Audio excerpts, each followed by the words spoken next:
Ooh, okay. I'm gonna start the video later, buddy.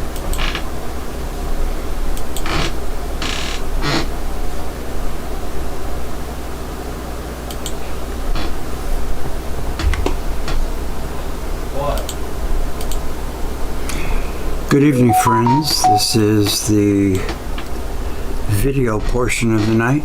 It's gonna be called, I call it In the Beginning. It's a lot of Velikovsky writings and the genius of the guy. It was just amazing. Without further ado, let's get to it. I hope I see shockwaves in the audience. If you guys have any questions about any of this stuff, he's more than help you out. He's holding down the chat usually for us, so let's hope he comes tonight. All right, here we go. In the beginning, starting with the collective amnesia.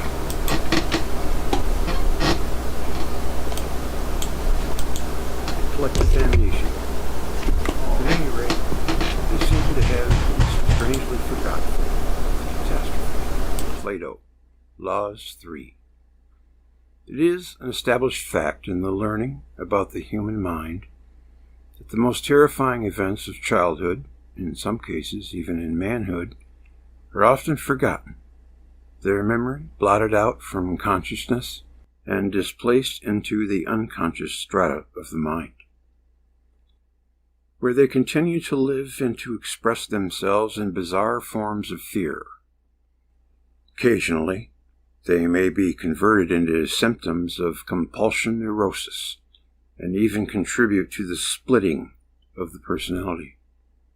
One of the most terrifying events in the past of mankind was the conflagration of the world, accompanied by awful apparitions in the sky, quaking of the earth, vomiting of lava by thousands of volcanoes, melting of the ground, boiling of the sea, submersion of the continents, a primeval chaos bombarded by flying hot stones, the roaring of the cleft earth, and the loud hissing of tornadoes of cinders. There occurred more than one world conflagration. The most horrible one was in the days of the Exodus. In hundreds of passages in their Bible, the Hebrews described what happened. Returning from the Babylonian exile in the 6th and 5th centuries before this era, the Hebrews did not cease to learn and repeat the traditions, but they lost sight of the fearful reality of what they learned. Apparently, the post-exile generations looked upon all these descriptions as the poetical utterances of religious literature.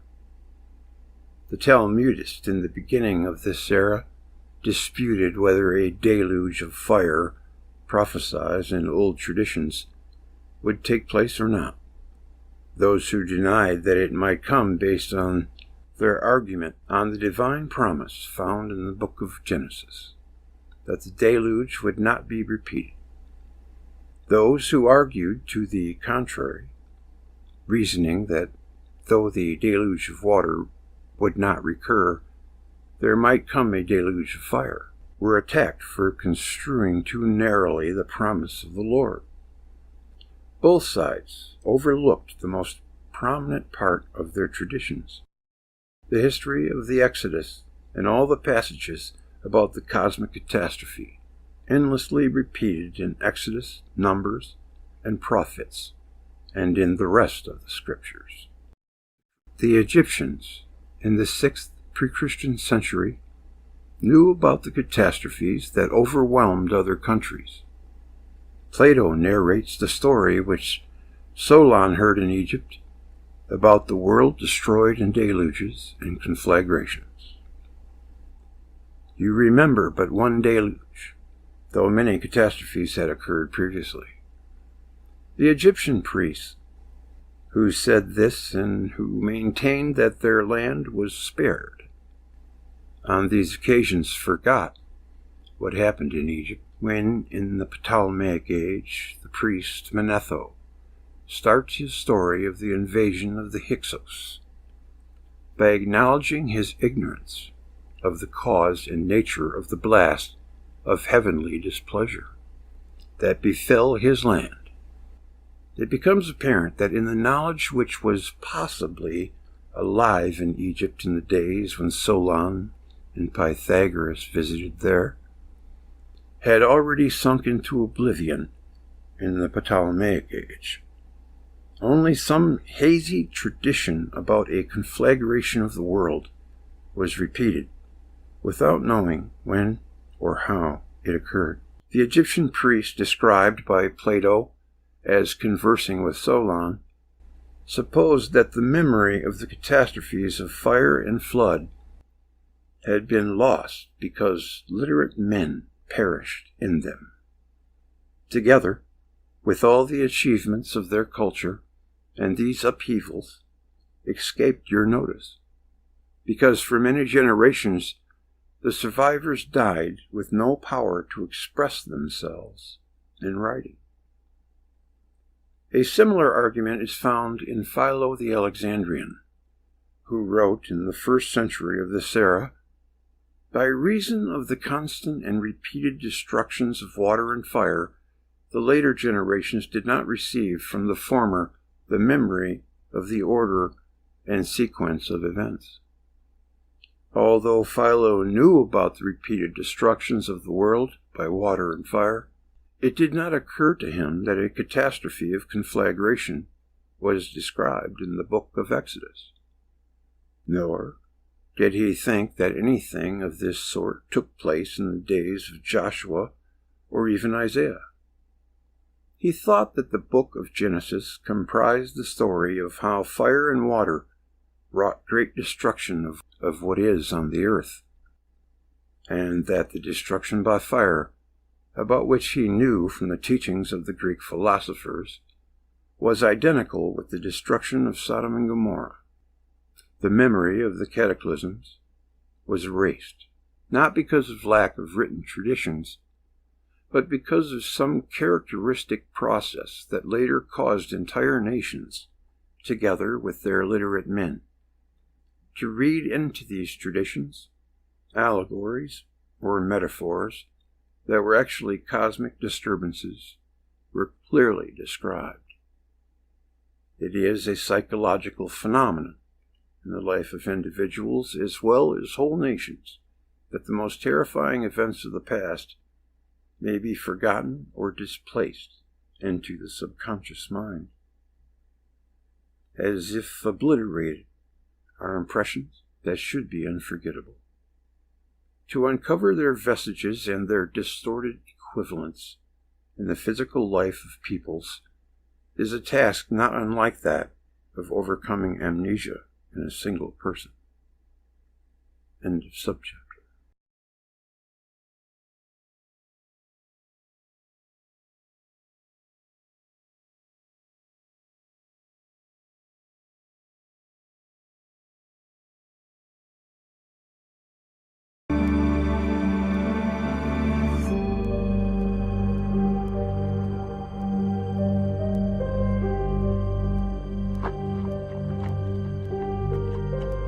One instance of the Saturn myth that can be verified with the help of a small telescope: Saturn is in chains.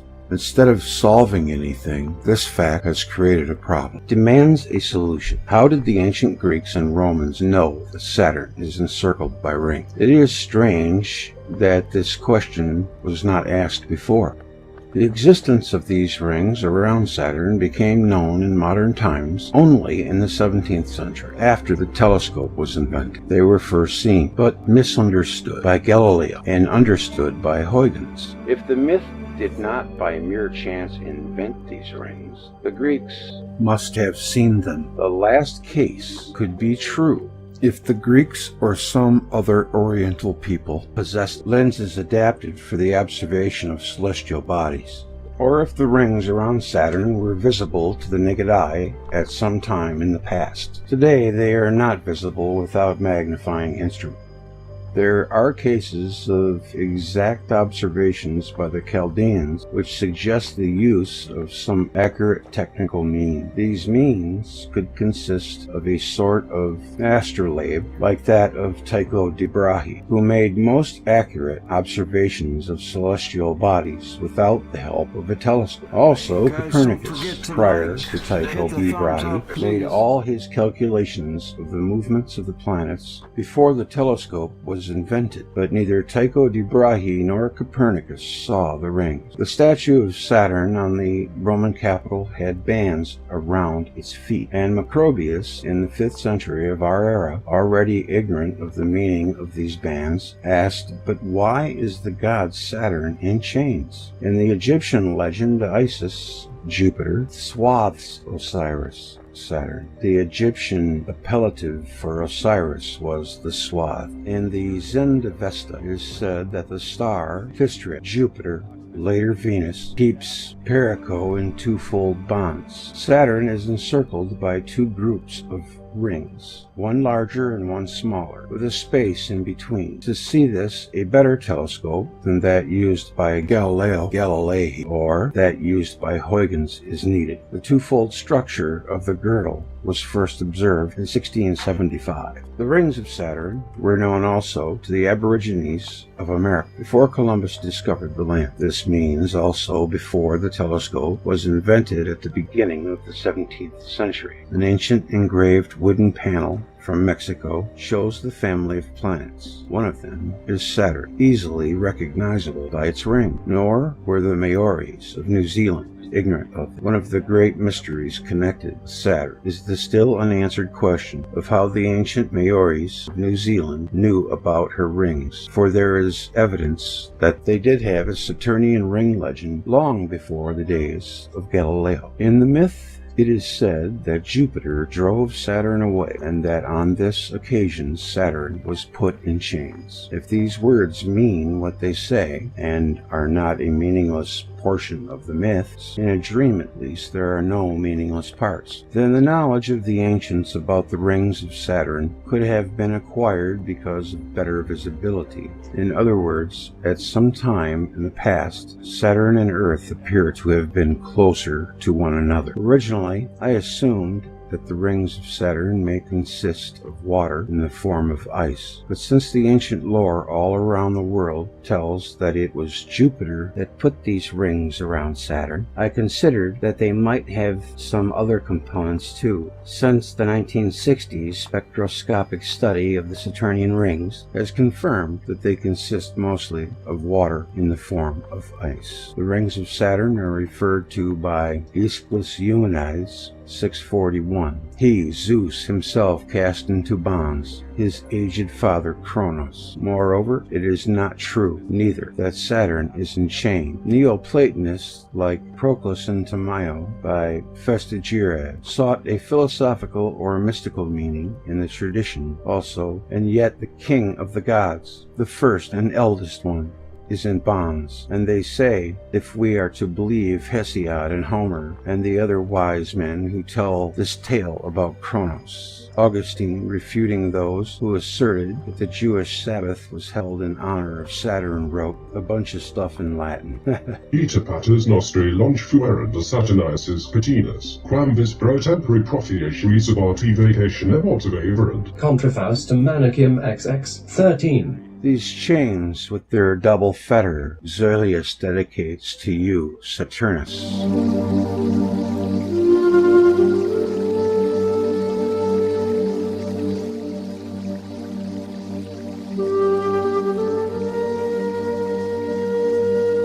The shrines to Saturn in Roman Africa portrayed the god with his head surrounded by a veil that falls on each of his shoulders in a way reminiscent to the planet's rings. Ancient knowledge of Jupiter's bands and Saturn's rings. Classical Journal. Yeah. And then we got ancient knowledge of Jupiter's bands and Saturn's rings. Kronos 2-3, 1977. When Galileo first saw the rings in July of 1610, he thought them to be two satellites on either side of Saturn, and this is what he also announced in his Sidereus Nuncius, the planet Saturn. A. Alexander, 1962. Huygens Systema Saturnium, 1659. Saturn II is represented with his feet bound together, and although Furius Flaccus says that he does not know the reason, Apollodorus says that throughout the year Saturn is bound with a bond of wool that is set free on the day of his festival. The Osiris cult and the designation of Osiris idols in the Bible. The Zend of Vesta, Tristria, the bright star, keeps Periaiko in twofold bonds, in threefold bonds. A third ring around Saturn was observed in 1980. Velikovsky also thought that mythic representations of Kronos, with his body encircled by a snake, may attest to a memory of the rings of Saturn. The planet Saturn, shown in an ancient woodcut reproduced in F. Maurice, London, 1800, Volume 7, and described by the author as encircled with a ring formed of serpents. Tammuz, who represented the planet Saturn in Babylonia, was called He Who Is Bound. Ninib, who was also Saturn, was said to hold the unbreakable bond. The observation was made by G.D. Cassini. Regarding the process of formation of Saturn's rings, Velikovsky thought it might have been analogous to the formation of a disk-like ring of gaseous material around some stars in binary systems, as described by H. Friedman in Science 181. Gas enters into Keplerian orbits and accumulates in a disk somewhat resembling Saturn's rings. In August 1965, Tobias Owen, writing in Science, reported that the reflection spectrum from the ice block gave the best match to the absorption observed in Saturn's rings, but that the most likely alternatives would be ices of methane and ammonia, both known ingredients of the Jovian atmosphere, methane being also in the composition of the Saturnian cloud envelope. As early as 1947, Kuiper, The Atmospheres of the Earth and Planets, 1949, concluded on the basis of spectral measurements in the infrared that the rings are covered in frost, if not composed of ice. Saturn's rings, although H2O is a major constituent, the spectra reflectivity indicates the presence of other materials.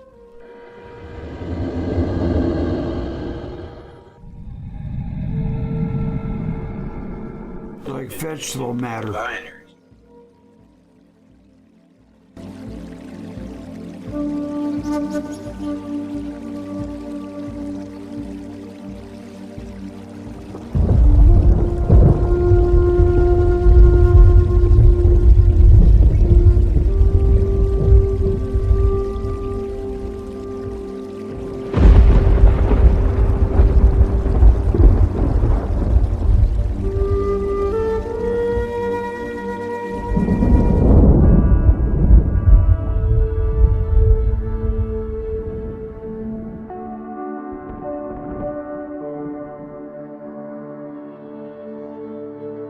Astronomers had long been aware that there would be an alignment of the planets on March 10, 1982, where Mercury, Venus, Earth, Mars, Jupiter, Saturn, Uranus, Neptune, and Pluto would be on the same side of the Sun, within an arc 95 degrees wide. But no effect could be expected, as the tidal forces of the other planets affecting the Earth's crust are negligible, even at the planet's closest approach. In the book The Jupiter Effect, the authors sought to partially sidestep objections by considering the effect of the alignment on the Sun, and hence on the solar wind, which in turn is known to affect weather on the Earth. Atmospheric conditions on Earth can alter the speed of its rotation. The effect on the Sun would also be quite small. However, and in fact, there had been an even closer alignment in the year 1128 without any incident. There was some influence by the planets mentioned above, with the high tides calculated as being about 40 micrometers higher than normal. In April 1982, Gribben and Plagman published a lesser-selling book, The Jupiter Effect Reconsidered. In it, they theorized that the effect had actually taken place in 1980, despite the lack of planetary alignment then, and that it had triggered the volcanic eruption of Mount St. Helens. The 10 notable apocalypses that obviously didn't happen. In 1974, John Gribbin and Stephen Plackman wrote a best-selling book, The Jupiter Effect, but there was that third ring on Saturn in 1980.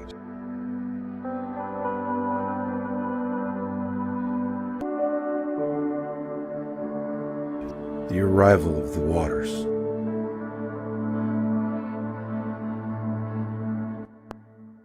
Following the 7 days, when the world appeared to be ablaze in the radiance of 1,000 suns, the deluge started. First, according to the Hindu account, vast clouds gathered which overshadowed the entire world. These ominous clouds, rumbling, shooting lightning, overspread the sky. They were as vast mountains. Some were dusky, some crimson, some white, some brilliant in hue. Other sources describe them as yellow or azure or red. Loud and roar and mighty in size, they fill the entire sky. They were friends with lightning and meteors and thunderbolts. Then, rumbling aloud with lights, they poured torrential streams, thick like chariot wheels. They rained with a sullen roar, inundating the three worlds, ceaseless downpour of torrents.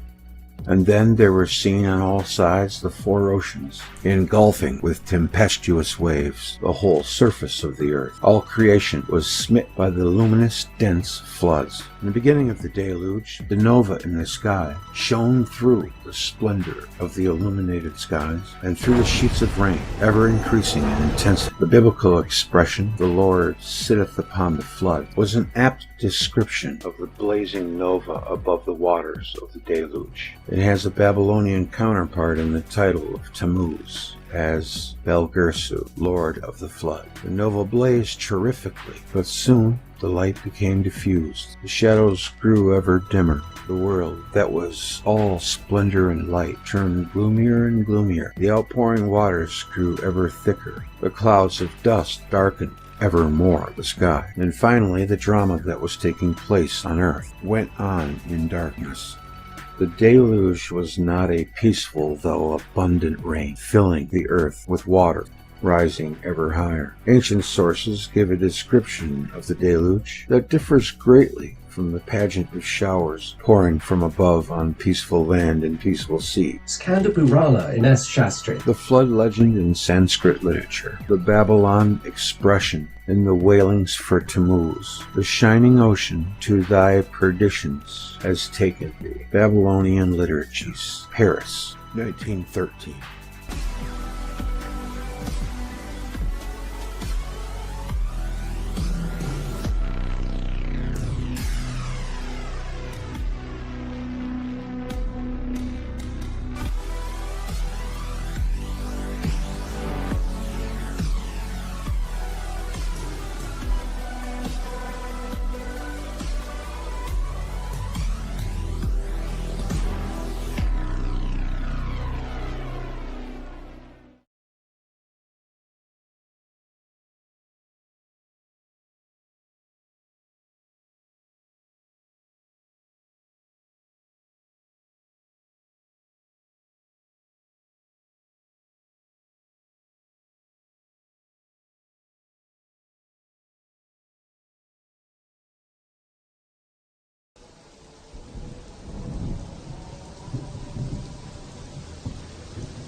An ancient tradition ascribed the establishment of moon worship to Adam, the first man. The medieval Arab scholar Abu Bakr wrote, "They, the Sabians, say that Adam was born from male and female, just like the rest of mankind, but they honored him greatly and said that he had come from the moon, that he was the prophet and apostle of the moon, and that he had exhorted the nations that they should serve the moon." They also related about Adam that when he had left the moon and proceeded from the area of India towards Babylonia, that he brought many wonders with him.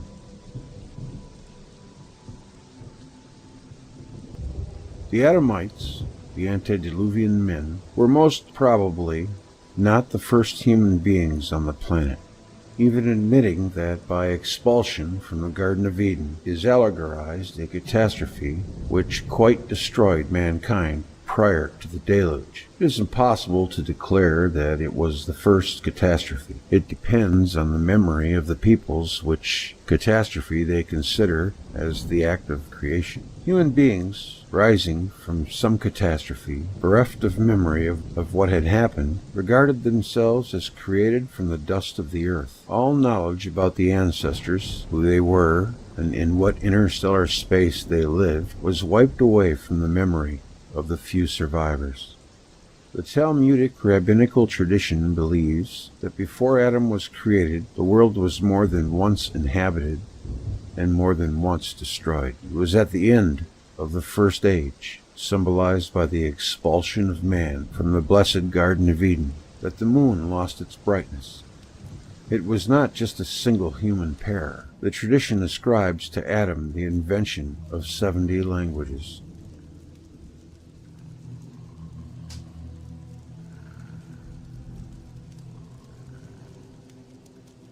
Hebrew mythology assigns to the period preceding Adam's expulsion different geophysical and biological conditions. The sun shone prominently on the earth, and the Garden of Eden, placed in the east, was, it must be conceived, under perpetual rays of the dawn. The earth was not watered by rain, but mist, ascending from the ground, condensed as dew upon the leaves. The plants looked only to the earth for nourishment. Man was of exceedingly great stature. The dimensions of man's body were gigantic. His appearance was unlike that of later man. His body was overlaid with a horny skin. But a day came, and the celestial illumination ceased. The sun had grown dark the instant Adam became guilty of disobedience. The flames of the ever-turning sword terrified Adam. Genesis 3:24. In another legend it is told that the celestial light shone a little in the darkness, and then a celestial light ceased, to the consternation of Adam. The illumination of the first period never returned. The sky that man was used to see never appeared before him again. The firmament is not the same as the heavens of the first day. The day of Genesis, as I have already noted, is said to be equal to 1,000 years. It was after the fall of man, according to Hebrew tradition, that the sun set for the first time. The first time Adam witnessed the sinking of the sun, he was seized with anxious fears. All the night he spent in tears. When day began to dawn, he understood that what he had deplored was but the course of nature. It was also then the seasons began. That's pretty good lyrics. This is told in the following story. Adam noticed that the days were growing shorter and feared lest the world be darkened. But after the winter solstice, he saw that the days grew longer again. The earth also underwent changes. Independent before, she was hereafter to wait to be watered by the rain from above. The variety of species diminished. Man, according to Hebrew legends, decreased in size. There was a vast difference between his later and his former state, between his supernatural size then and his shrunken size now. He also lost his horny skin. The whole of nature altered its ways.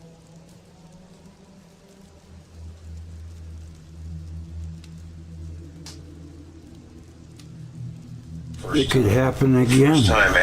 Right on us. Athanasius Kircher, Taurus Babelsai Varkonatologia Amsterdam, 1679, p. 134.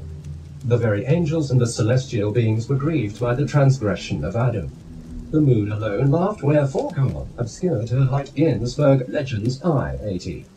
Ginsberg Legends I. 79 and Ginsberg Legends 76.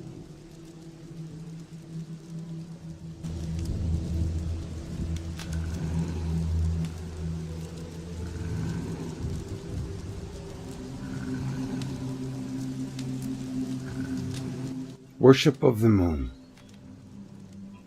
Because of its size, and also because of the events which accompanied the first appearance of the moon.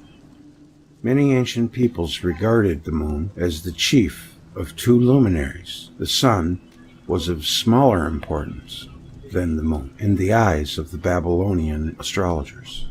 The Assyrians and the Chaldeans referred to the time of the moon god as the oldest period in the memory of the people, before other planetary gods came to dominate the world ages. The moon was a supreme deity. Such references are found in the inscriptions of Sargon II, circa 720 BC, and Nabonidus, circa 550 BC. The Babylonian Sin, the moon, was a very ancient deity. Mount Sinai owes its name to Sin. The moon, appearing as a body larger than the sun, was endowed by the imagination of the peoples with a masculine role, while the sun was assigned a feminine role.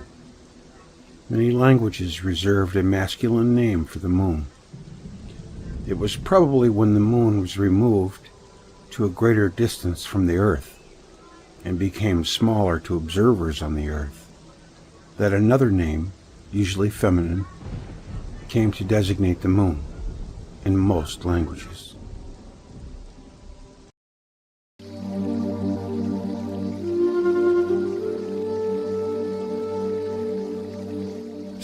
Bezold in Baal was considered to be the father of the sun god Shamash, Utu, and was commonly addressed as Father Sin, Sumerian and Babylonian. Psalms 1909. F. Kumant noted the prominence of Sin in the earliest historical period in Babylonia and found it remarkable that at first the primacy was assigned to the moon. Astrology and Religion Among the Greeks and Romans, page 124. The late Assyrio-Babylonian cult of the moon. According to the Dabistan, a Persian work of early Islamic times, the Kaaba of Mecca was originally dedicated to the worship of the moon. On moon worship, among the ancient Arabs, also Touch Sinaitische Schriften Zeitschrift des Deutsches Morgenländisches Gesellschaft 3, 1849, p. 202, Anoshanda Vorweilemische Religion der Araber Ibid 7, 1853. The Greeks regarded the moon as of greater importance than the sun. The sun's subordination to the moon is a remarkable feature of early Greek myth. Helios was not even an Olympian, but a mere Titan's son, Hyperions. This is a long one. C.R. Markham, London, 1873, describes sacrifices to the moon by the natives of Peru in the 16th century. So the Indians of Vancouver Island assigned greater importance to the moon than the sun. E.B. Taylor, Primitive Culture, 1929, as did several tribes in Brazil. See Sargon's display inscription, since distant days of the age of Nanaru. A cuneiform text describes the first appearance of the moon when the gods fixed the crescent of the moon to cause the new moon to shine forth to create the month, the new moon, which was created in heaven with the majesty in the midst of heaven arose. R.W. Rogers, Cuneiform Parallels of the Old Testament, 1912. J. Louis, The Late Assyrio-Babylonian Cult of the Moon and Its Culmination in the Time of Nabonidus, quotes Philochorus as having Macrobius Saturnalia 8, quotes Philochorus as having said that men offer sacrifices to the moon dressed as women, and women dressed as men, because the moon is thought to be both male and female.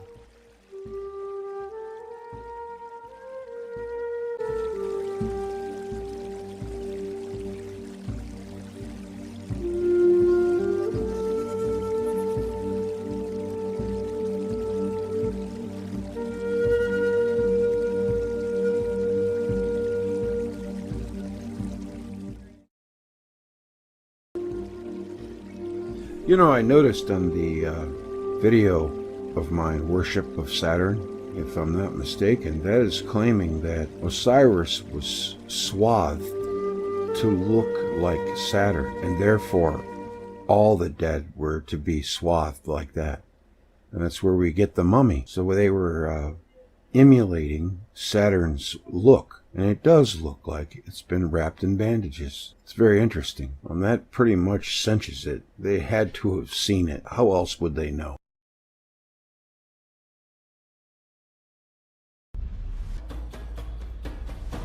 In 2016, I took up painting. It's something that I always wanted to do. I just never did. This. You see that face? Mine too. Have you seen my... By all means, very good channels. Our body parts. Very...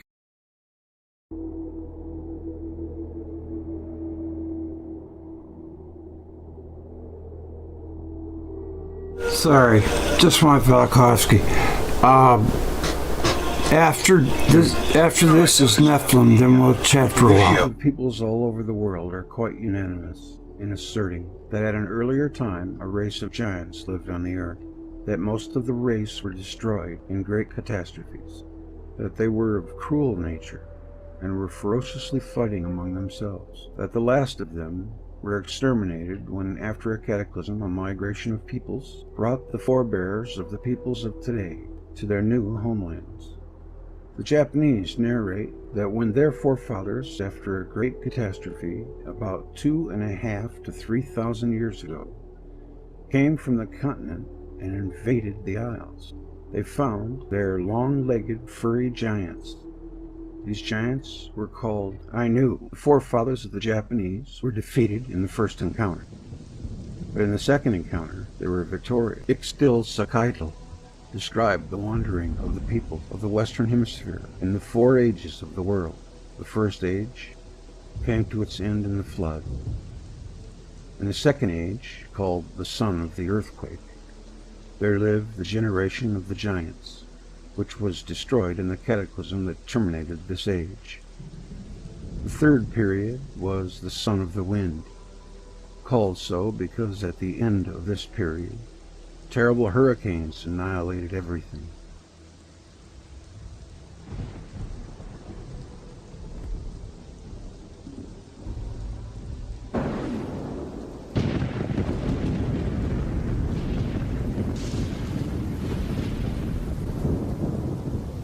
The new inhabitants of the New World were Yulmi and Zakaloka, who came from the east to find a foothold at Patachin.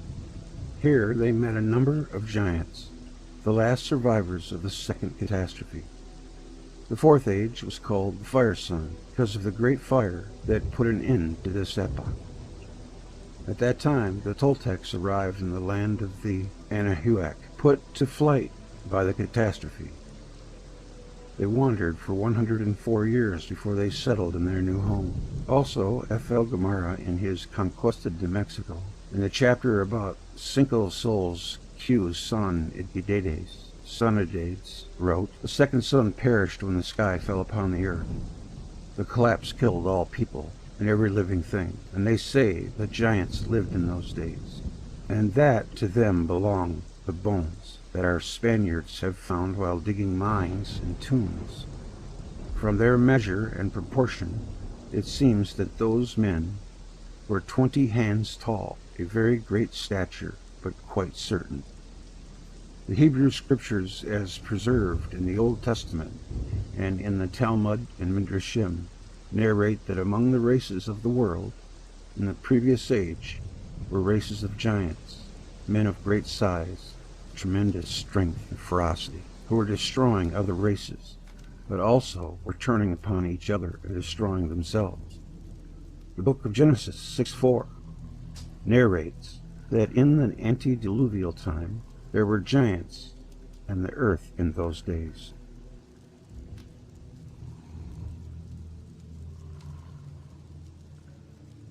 The Greek book of Baruch narrates that over 400,000 of the race of giants were destroyed by the flood.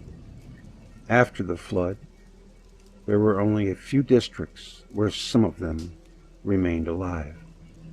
When after a number of centuries another catastrophe ruined the world, and the Israelites left Egypt and sent a few men to explore Palestine, Those reported that the people of the land were generally of tall stature, and that besides there we saw giants, the sons of Anak, which came of the giants.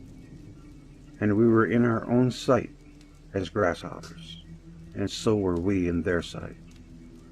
This description clearly differentiates between the people of tall stature and the giants, and the supposition the Israelites found in Palestine, a normal race only taller than themselves, and thought them to be giants, is not supported by the text.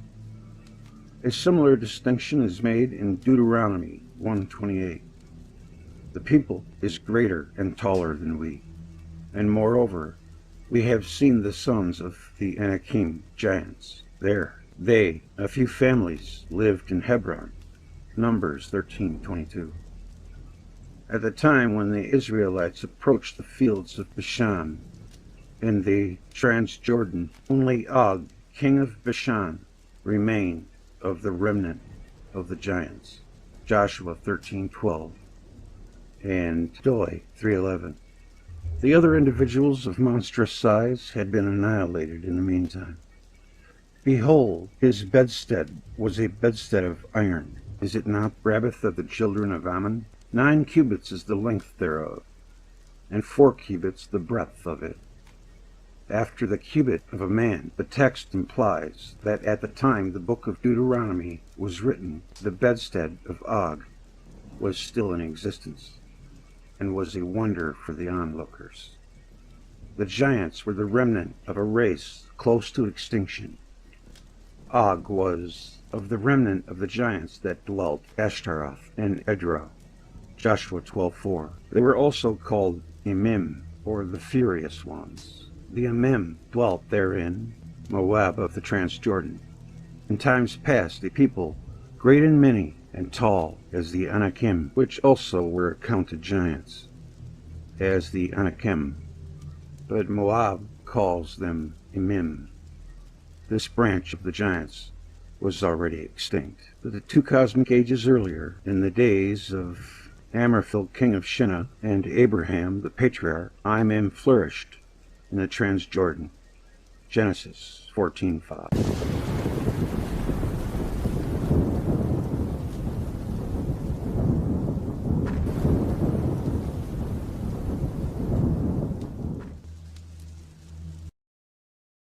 We interrupt this program to bring you a special report. That these bodies were engaged in near collisions only a few thousand years ago. It is not excluded that under conditions prevailing on their surfaces prior to these events, life could have developed there, or elsewhere in the solar system to an advanced stage. Working in the early 1940s on Worlds in Collision, which in its original form covered also the cataclysmic events preceding the Exodus, I wondered at a certain description that sounded like a visit from space. The 6th chapter of the book of Genesis starts this way. And it came to pass, when men began to multiply on the face of the earth, and daughters were born unto them, that the sons of God saw the daughters of men, that they were fair, and they took them wives of all which they chose. The story told in Genesis 6 about the sons of God, B'nai Elam, B'nai Elam, coming to the daughters of men is usually explained as referring to an advanced priesthood that mingled with backward tribesmen. When Columbus discovered America, the natives, according to the diary of his first voyage, regarded him and his crew as having arrived from the sky. A similar occurrence could have taken place in pre-diluvial times, when some invaders from a remote part of the world came and were regarded as sons of God. But if we are today on the eve of interplanetary travel, we must not declare as absolutely impossible the thought that this Earth was visited ages ago by some people from another planet. Or was this Earth alone populated by intelligent beings? In my understanding, this passage from the book of Genesis is a literary relic dealing with a visit of intelligent beings from another planet.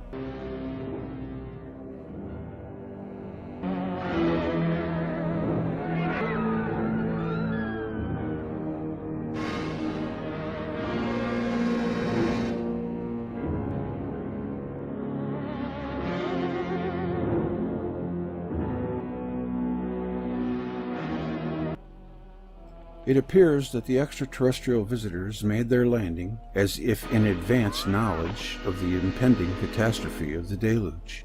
It could be that Jupiter and Saturn were approaching each other, even closer on their orbits, and that a disruption of one of them was expected.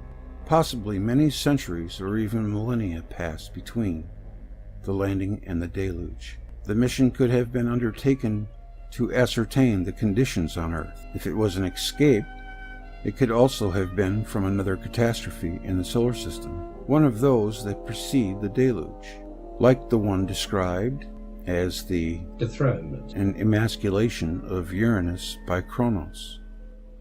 If the ancient legends of a battle between the gods and Titans, so persistent in the Greek world, but also in the mythologies of other civilizations, have any historical value, we may try to find what may have been the substratum of this fantasy.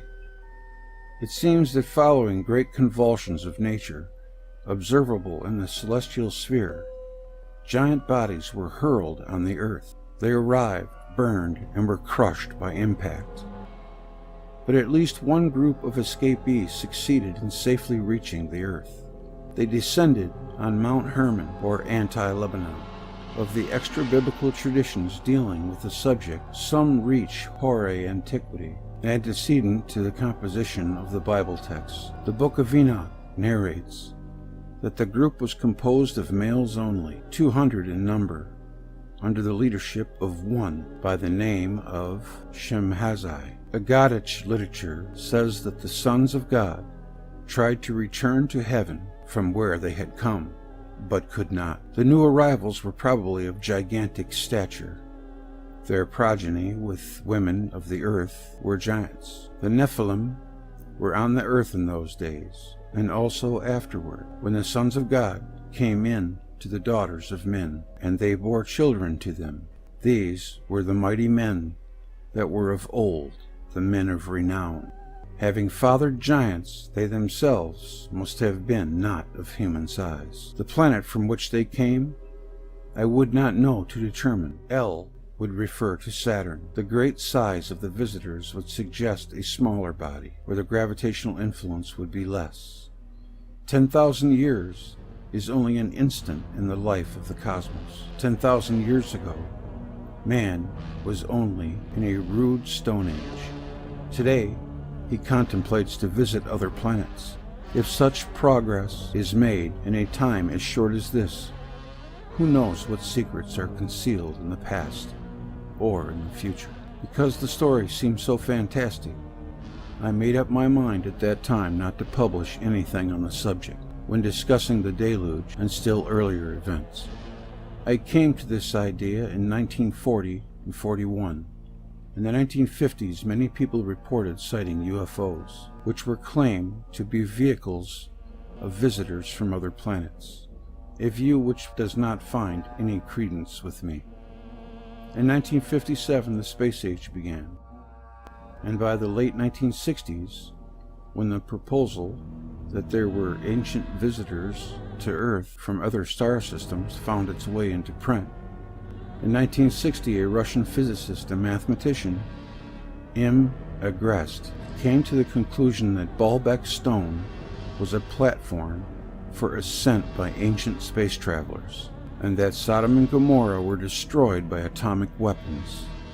February 9, 1960. At the time, I saw some alluring points to this thesis, but I would strongly question the implication that extraterrestrial visitors came to Earth as late as the Old Kingdom in Egypt, because this is the time to which the patriarch Abraham, a contemporary of the destruction of Sodom and Gomorrah, belonged. Previously, several correspondents engaged me on the subject. One correctly observed that in order to procreate, the visitors must have been the same species as man.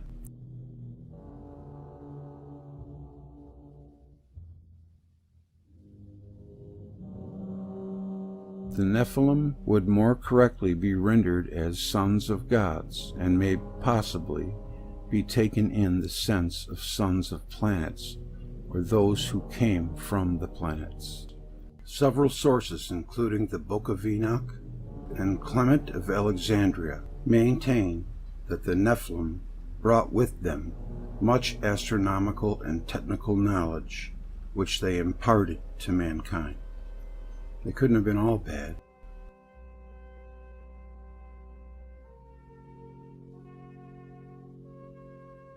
Around a sun-like star is going to be really rare because they have no way of getting water.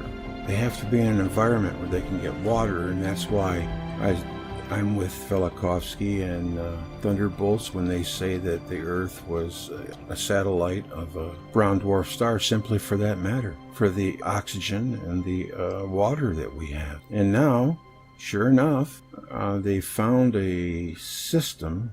Well, here, let me play this for you. This will tell you better. I haven't the foggiest idea. But 7 Earth-sized planets, all orbiting a single star. It's not just science fiction, thanks to a new discovery by NASA's Spitzer Space Telescope. TRAPPIST-1, an ultra-cool dwarf star just under 40 light-years away, plays host to this incredible collection of planets. In 2016, astronomers using the TRAPPIST telescope at the La Silla Observatory in Chile first identified 3 Earth-sized planets here. The discovery warranted extensive follow-up by Spitzer, whose infrared detectors are particularly gradients across their surfaces and offer the possibility that liquid water could exist on any of them. It must have been very frustrating for him to paint someone a blueprint and have them still not get it. That word obstinate comes to mind.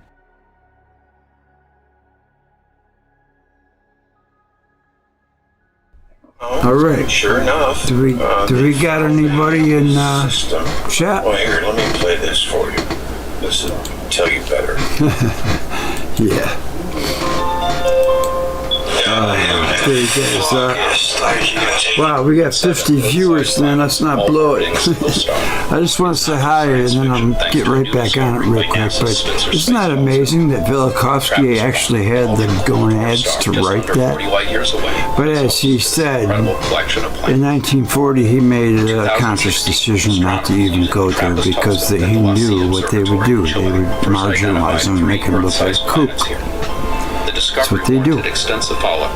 And so he decided not to get involved. But I mean, he was so advanced on it. I mean, he was thinking this in 1940. Man, It must have been very frustrating. that's just, the guy had an amazing brain. Really, he did. I mean, even when all this big shot scientists were saying, no, it couldn't possibly be, that couldn't possibly exist, he stuck to his guns and was great. That's amazing. Obscure, famous. How you're going to Oh, you're welcome. Yes. Yep. Hello.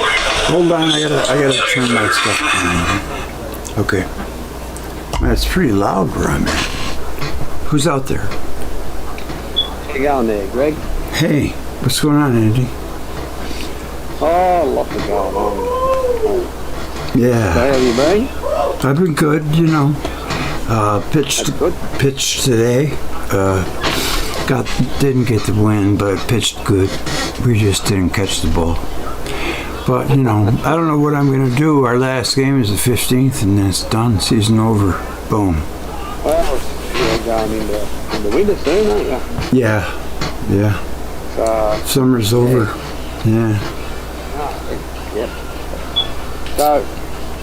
So we've got to catch up with Teddy. I don't know whether anyone knows or not, but Ted's just released a new updated version book. Oh, good. Good. On his hypothesis of Ganymede. I think it'll be a little bit controversial in that he tends to go away from Saturn and more towards that'll be controversial. Neptune with the Saturnian configuration. Yeah. So you know, but like he says, it's an hypothesis. Right. So he's not claiming it's a fact, isn't it? No, it's always interesting, you know. It is. Yeah. So Yamalama. Interested, I don't understand. He's got.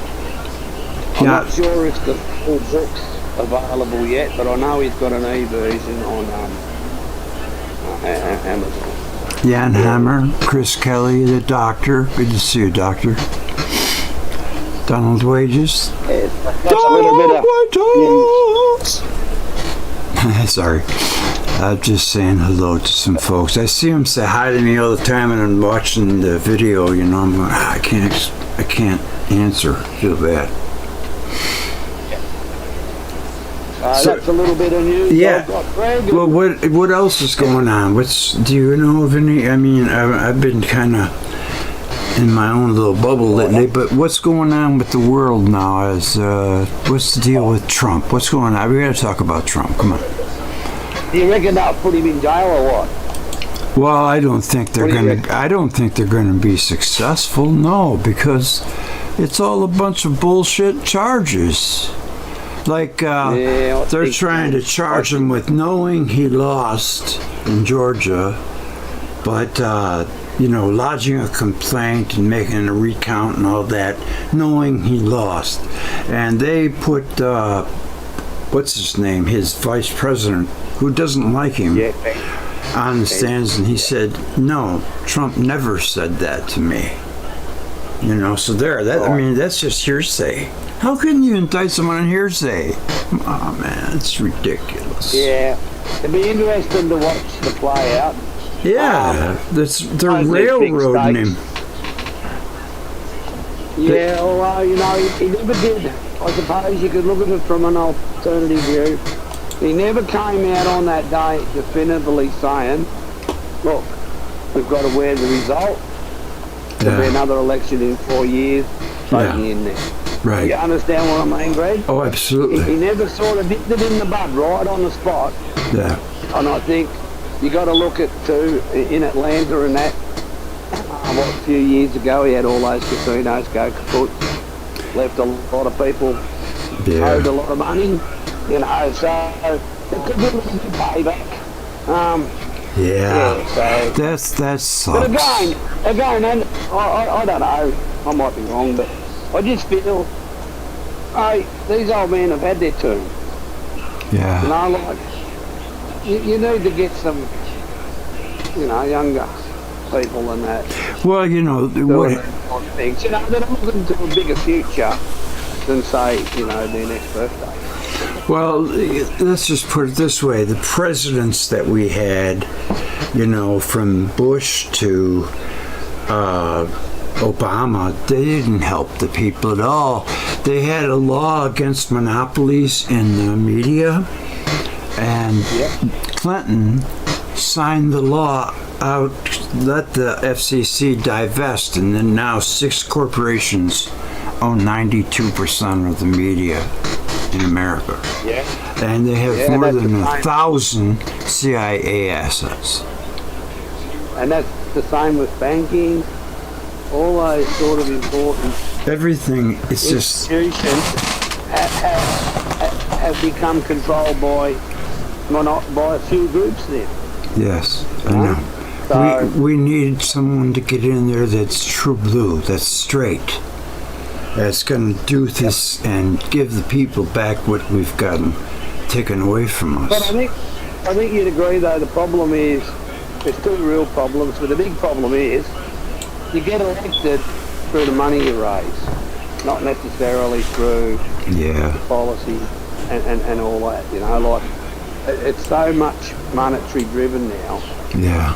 But, and that's not only in the US, that's everywhere. I would say if democracy truly have a chance in America, we'd probably have to get rid of Wall Street. And that never happened. Get rid of special interest groups and hi y'all. The Wall Street, it's the rich. It's the rich versus the poor, and the rich have the money to buy, their politician. Well, they have the money to influence the poor, don't they? Yeah, absolutely. Yes, no, it's going to be interesting. It'll be an interesting show. Yes, indeed. I'd just say, realistically, you and I are old enough, Greg, to know it doesn't matter who's in there all the same. Right, I know, it's true, at the end of it, why do you have to bat for a side? Because they're all pretty much the same. However, Trump had the border situated. He had it secure. As soon as Biden took over, they just all walked away from it. And now they're just streaming in. I mean, Bobby Kennedy went to one of the spots where there's the border with Mexico and Arizona, and just in the little, like 45 minutes he was there, 153 people came through.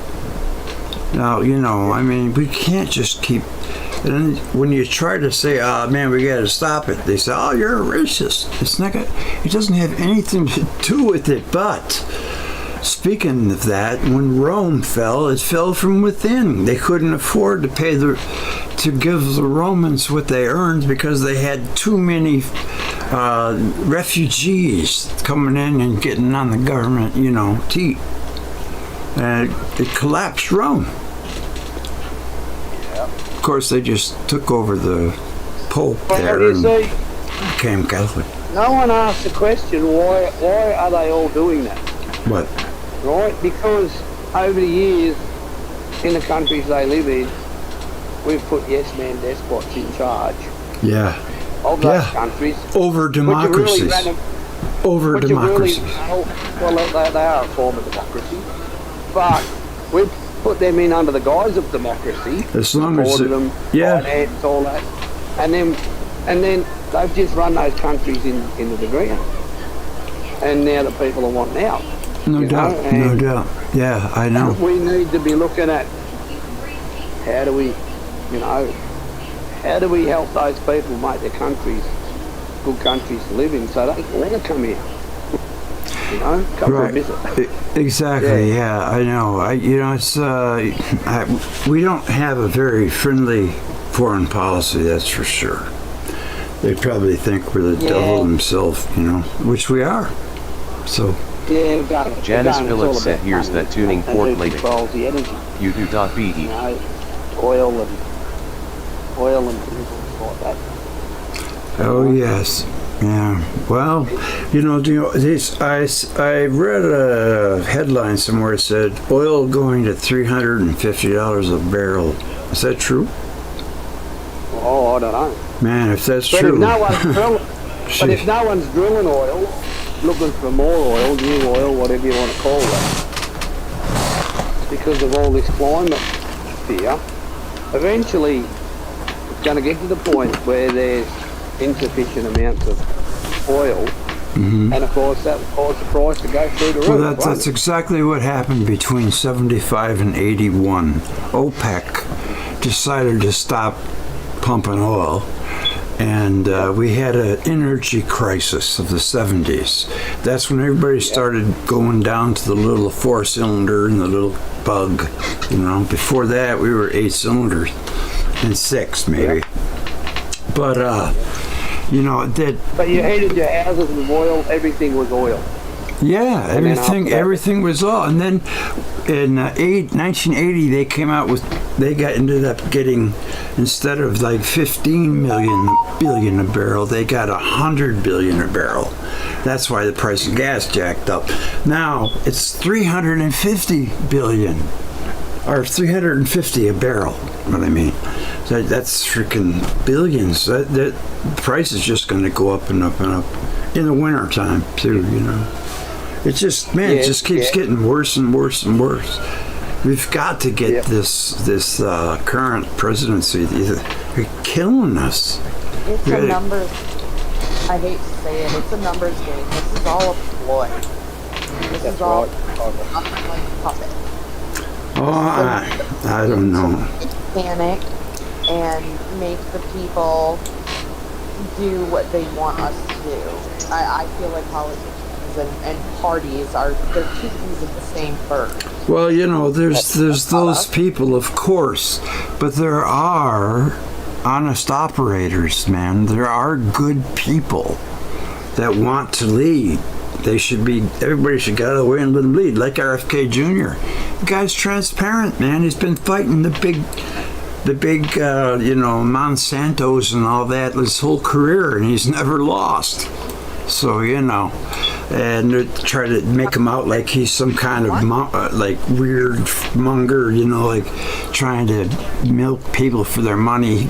He's never ripped anybody. The Kennedy family is so rich, they don't need, they get a piece of every bottle of scotch sold in America to this day.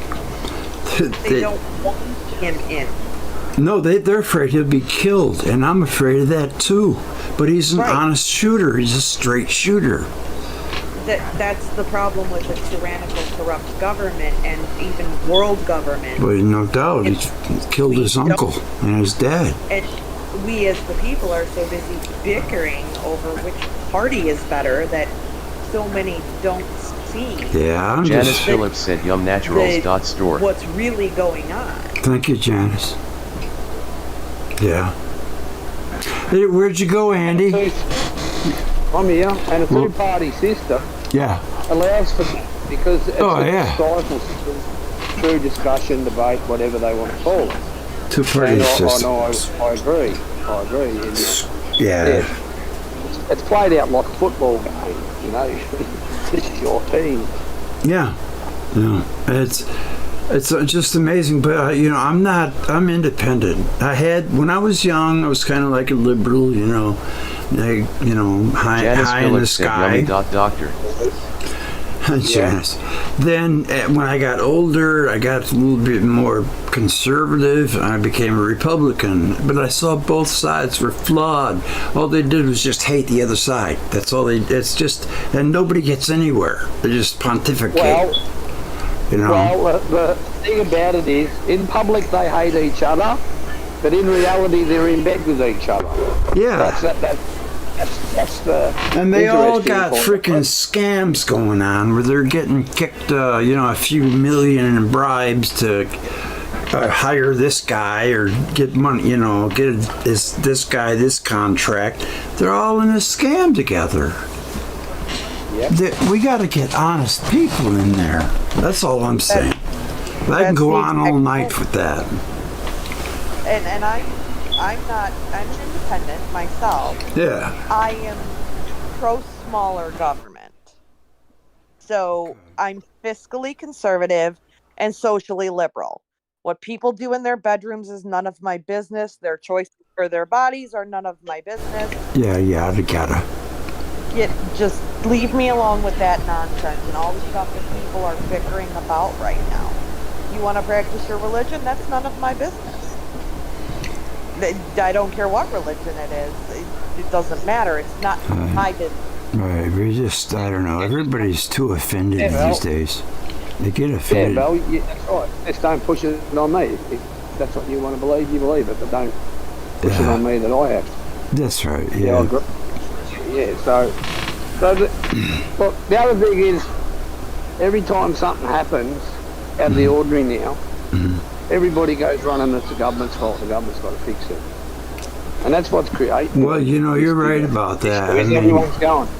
Oh, it's the government's fault. Well, no, it's our fault because we're not dealing with it ourselves.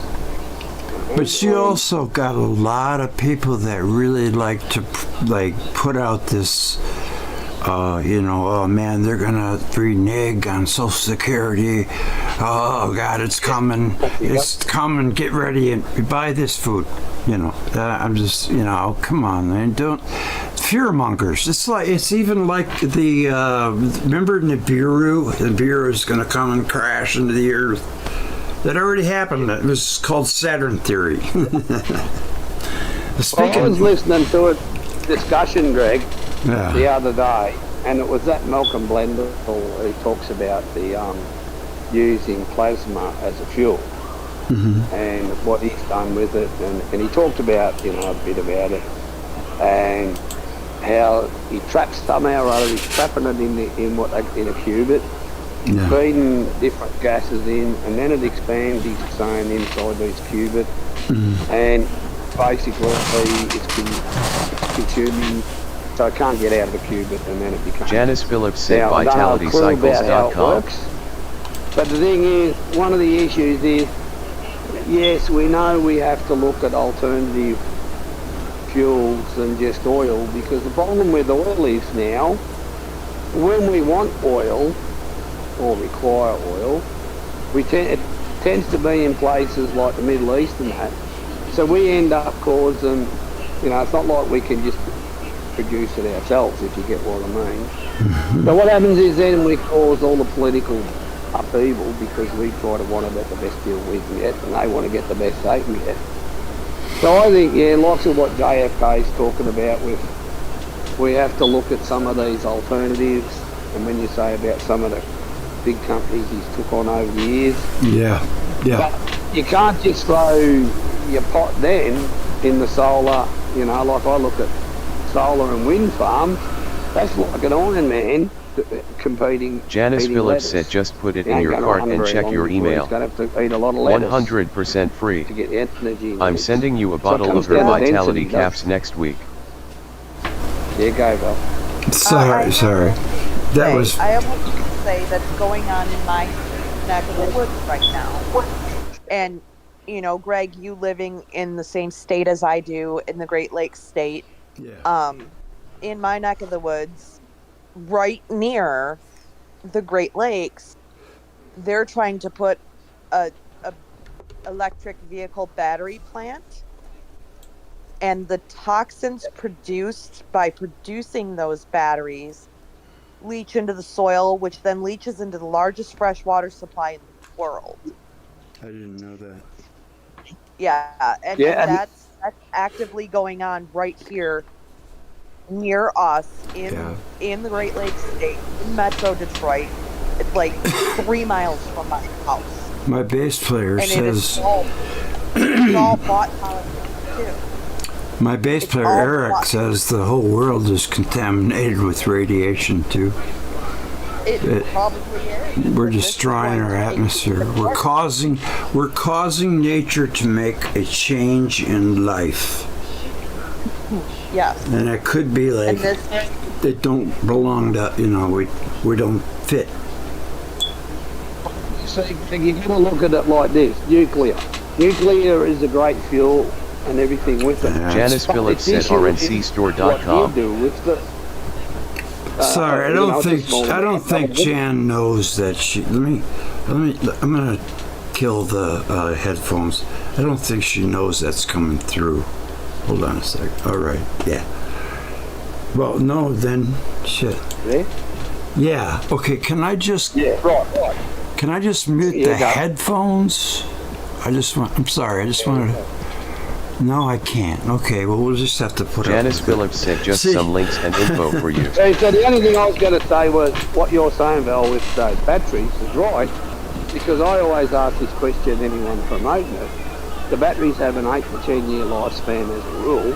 What are you going to do with the batteries at the end of it? Because they say to break them down costs 5 times more than it costs to produce them. And their answer is always, that's a good. And like I was going to say, we all know nuclear is potentially a really good fuel, but you do have small amounts of the finished product that, lives for thousands of years. So what do you do with it? If you bury it somewhere where it's meant to be contained and safe, who's going to know about it? Who's going to know about it to look after it in, say, 1,000 years' time when it's still technically active? And that's the issue. Yeah. That's what they're doing here in Michigan with our nuclear power plant. Well, how many generations do we have left? 2 or 3, maybe? Maybe. What we have is our nuclear power plant here, and my husband has worked in them. What's the remainder of the uranium to produce nuclear fuel, it is buried in steel encasement under the earth, but what happens if that forms a leak, especially as near to the Great Lakes as it is? Guys, I got to get back to the videos. We're down. That was a good chat. It was good talking to you. I'm losing. I got 32 left. All right, I'll see you guys. Talk to you soon. Next break. Bye. All right, bye.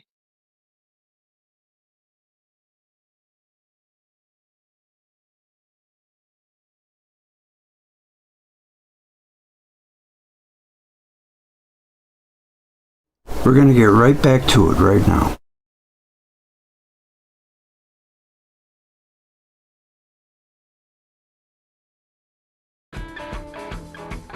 I'm going to read something to you, and you tell me if you know who wrote it. Estimates that super technological starmen with interstellar spaceships may have visited Earth some 5,000 times since life first proliferated on Earth some 500 million years ago. All right, time's up. The answer is Carl Sagan. How about that? I guess he can, engage and talk like that, but had Velikovsky ever done that when he was coming out with his book, they would have probably wanted to put him in a mental hospital. Carl Sagan kind of came around to seeing things Velikovsky's way, it looks like there at the end.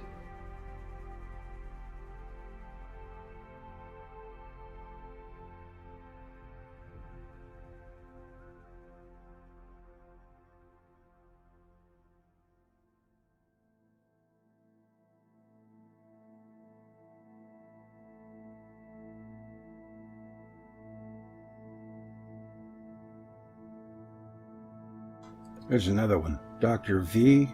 Ranghavan, head of Sanskrit at University of Madras. 50 years of researching this ancient works convinces me that there are living beings on other planets, and they have visited Earth as far back as 4000 BC. I would say further, much further. There is just a mass of fascinating information about flying machines, even fantastic science fiction weapons, that can be found in translations of the Vedas, Indian epics, and other ancient Sanskrit texts. Well, we've known that for a while.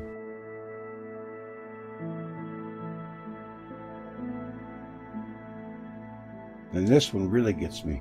Dr. Robert Bloom, a mainstream paleontologist, came out with a pronouncement that probably staggered all of his colleagues, saying it was clear to him that evolution was accomplished not by natural selection or mutations, but by spiritual beings of various grades and various kinds of intelligence.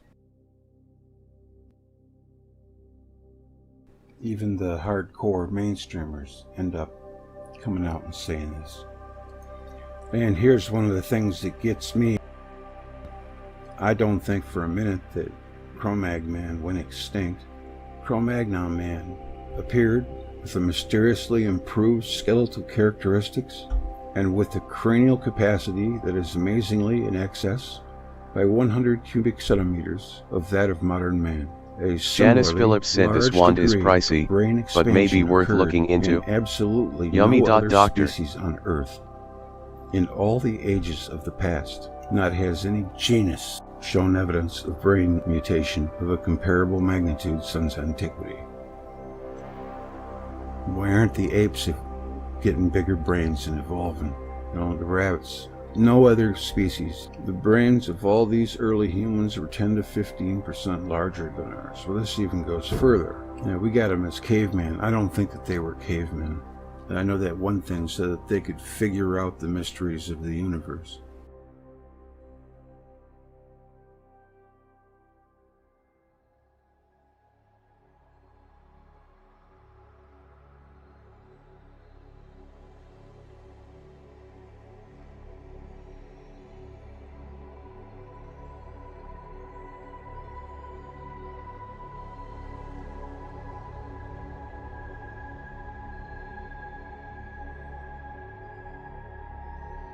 Now, Hoagland says that you can get, when you look at the moon up close, you see a light at the edges, and that is the crystalline structures or glass structures that were built like domes. And this is what the moon looks like just looking at it through my regular lens. It's pretty bright and can't make much out. And when I zoom in on it, you can see what he's talking about, and you see that light around the edges there. It's green, sometimes it's blue, Just depends. Now, I don't know if this is a photography effect or if it's like he says. It's a lens effect, I found out. Through glass structures. Could very well be. Many times I've poo-pooed things that Hoagland has said, but more often than not, it turns out that he's not just talking out of his butt. He seems to have a grasp on this thing. I sometimes thinks that he sees a building in every rock pile, but yet, see, to us, as an untrained eye, it might look like a rock pile. I know that the man has to have a lot of experience, so I have to give him his props for that. He's really trying to make a difference and bring us what they're up to over there at NASA. And I think that's a good thing. I think that he's sincere in his work.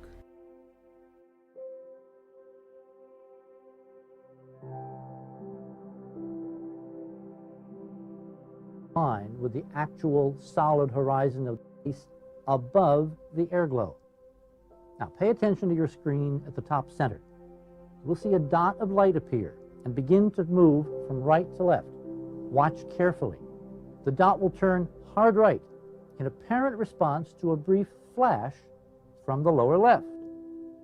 3 seconds later, two contrails move sharply upward from the lower left.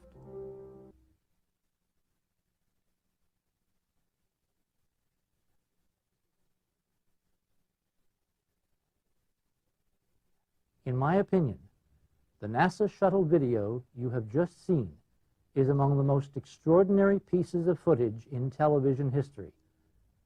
A truly extraordinary leak of what has to be the world's most secret military program. This is not just wild-eyed speculation. There is a document which was uncovered in the 1980s, declassified by the Air Force from the Wright-Patterson Technical Library in Ohio, that in fact reveals in the 1950s, for approximately 10 or 20 years, this nation, all the major aerospace companies were engaged in research on electrogravitic technology. Electrogravitics is basically the control of gravity. In 1958, after a special conference arranged among all these players by the Air Force, all reference to this technology in the open literature disappeared. But underground, quietly, with secret black budgeted money, who knows what by now these people and these processes could have developed. That's all they are. So, you know, my problem here is if we keep explaining every human technological innovation by crashed and recovered extraterrestrial flying saucers, pretty soon we're going to have to start crashing stuff on ET's world so that they can catch back up with us. I mean, this is A brighter moon. Many traditions persist that at some time in the past the moon was much brighter than it is now, and larger in appearance than the sun. In many rabbinical sources it is stated that the sun and the moon were equally bright at first. The same statement was made to D. Sahagan by the Aborigines of the New World. The sun and the moon had equal light in the past. At the other end of the world, the Japanese asserted the same. The Nihongi Chronicle says that in the past, the radiance of the moon was next to that of the sun in splendor. Traditions of many peoples maintain that the moon lost a large part of its light and became much dimmer than it had been in earlier ages. In order that the sun and the moon should give off comparable light, the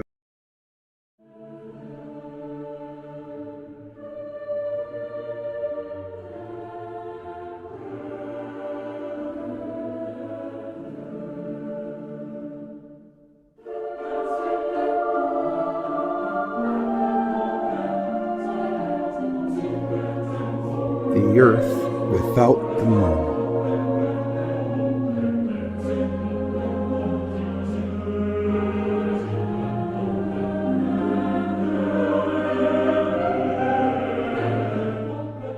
The period when the earth was moonless is probably the most remote recollection of mankind. Democritus, Anaxagoras, taught that there was a time when the earth was without the moon. Aristotle wrote that Arcadia in Greece, before being inhabited by the Hellenes, had a population of Pelasgians, and that these aborigines occupied the land already before there was a moon in the sky above the earth. For this reason, they were called Proselynes. Apollonius of Rhodes mentioned the time when not all orbs were yet in the heavens, before the Danaan Deucalion races came into existence, and only the Arcadians lived, of whom it is said that they dwelt on the mountains and fed on acorns before there was a moon. Plutarch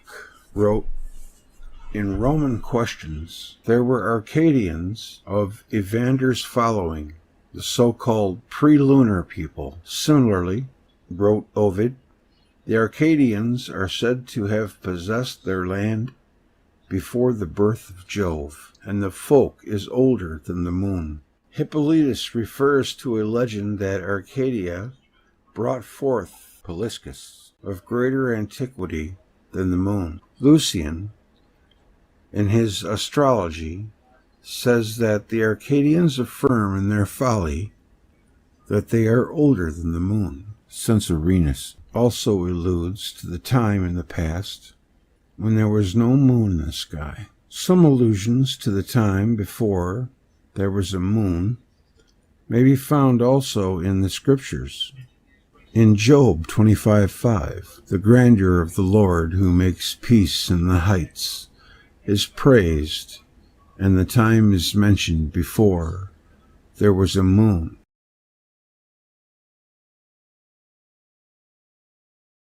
And it did not shine. Also in Psalm 72:5 it is said, Thou wasn't feared since the time of the sun and before the time of the moon, a generation of generations.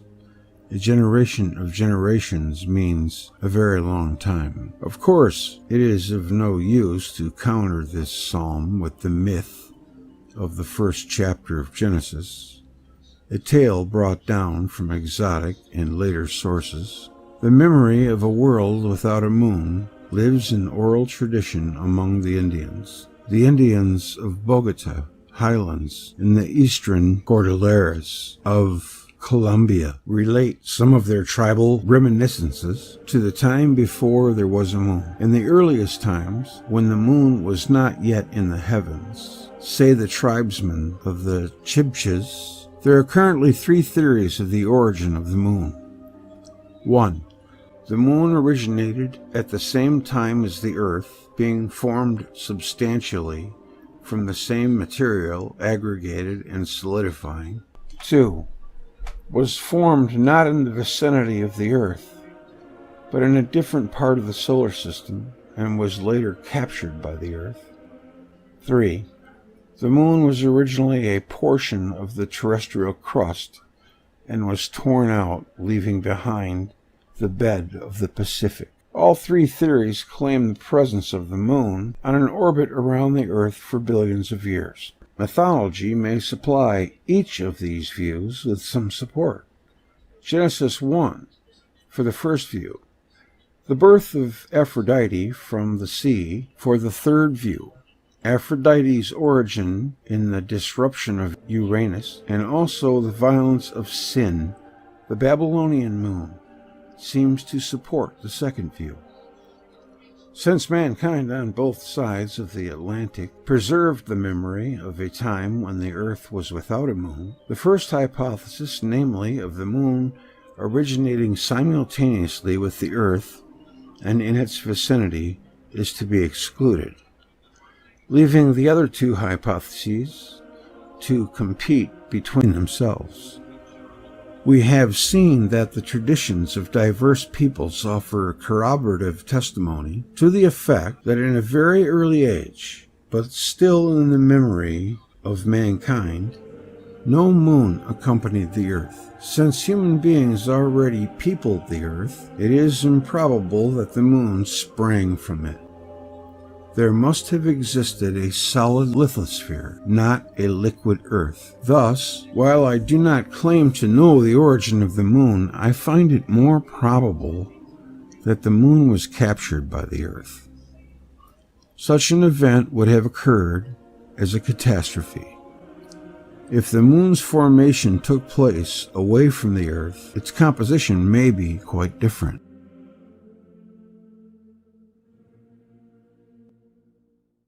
There is no evidence to suggest whether the moon was a planet, a satellite of another planet, or a comet at the time of its capture by the Earth. Whatever atmosphere it may have had was pulled away by the Earth, by other contacting bodies, or dissipated in some other way.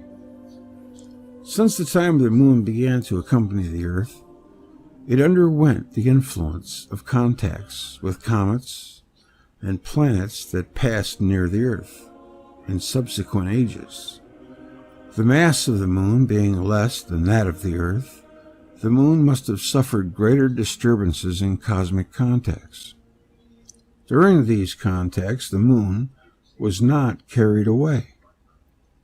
This is due to the fact that no body more powerful than the Earth came sufficiently close to the moon to take it away from the Earth for good. But in the contacts that took place, the moon was removed repeatedly from one orbit to another. The variations in the position of the moon can be read in the variations in the length of the month. The length of the month repeatedly changed in subsequent catastrophic events.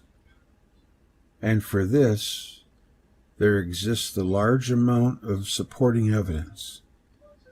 In these later occurrences, the moon played a passive role, and Zeus in the Iliad advised it, Aphrodite, to stay out of the battle in which Athena and Ares, Venus and Mars, that I pronounced wrong for the whole video, were the main contestants. What I'm thinking is when Earth was a satellite of Saturn, of course, the moon probably wasn't, there was a time when it wasn't with the Earth, maybe not even with the planets. And it sounds like there might have been a time when the moon was very close to the Earth and still molten, which if that was the case for a while, it could have acted as the big masculine body that was observed in the last episode. So that's a possibility, and the Earth captured the moon, like it said, and then it slowly receded, or something maybe pulled it. There's so many things that could have happened, but delving down into it and trying to figure it out is fascinating. All right, references. Hippolytus, Refutatio Omnium Heresium VE. Aristotle FR, 591 ed. V. Plutarch, Moralia, translated by F.C. Babbitt, section 76. Fasti, translated by Sir J. Fraser, 290. Refutatio Omnium Heresium VE. Lucian Astrology, translated by A.M. Harmon, 1936. Liber Dei Natali 19, also Scholium on Aristophanes' Clouds, line 398. Ed von Humboldt, VUEs Des. Cordilleras 1816, English translate researches concerning the institutions and monuments of the ancient inhabitants of America 1814, Volume 1, p. 87, cf. H. Fisher in Montana Weld, 1930. In addition to the sources cited above, the Nihongi Chronicles of Japan transactions proceeding on the Japanese society, which recount how heaven and earth produced the moon god. The Kalevala of the Fens recalls a time when the moon was placed in orbit. Cf. The effects of such an event on the Earth's rotation calculated by H. Gerstenkorn in Zeitschrift für Astrophysik 36, 1955, p. 245. Arrhenius. Two alternatives for the history of the moon. Science 165, 1969. S.F. Singer and L.W. Banderman. Where was the moon formed? Science, 1970. The moon was formed independently of the Earth and later captured, presumably by a three-body interaction, and these events were followed by the dissipation of the excess energy through tidal friction in a close encounter. More recently, a study of the lunar paleotides has shown that the moon could not have been formed in orbit around the Earth. A.J. Anderson, Lunar Paleotides and the Origin of the Earth-Moon System. The Moon and the Planets, 1978. Because of a certain degree of instability in the Sun-Earth-Moon system, the planetary origin and capture of the Moon by the Earth becomes a strong dynamic possibility. R. Mackenzie and Sebehe. Forget it. Stability of the Sun-Earth-Moon system. The Astronomical Journal, 1977. Cf. U. B. Cherniak on recent lunar atmosphere, Nature, 273, the 15th of June, 1978, pp. 497. The author found strong theoretical evidence of a considerable atmosphere on the Moon during the greater part of its history. Yeah, I remember reading about that before. I think it's trying to grow one now. Wow, that was a longer reference than the article.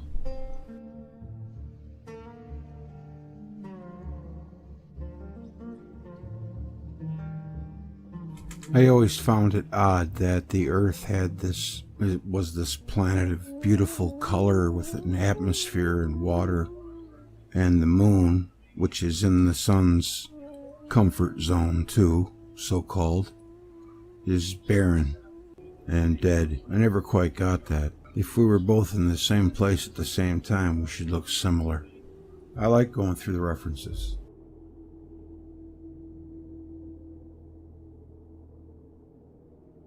Astronomical knowledge before the deluge.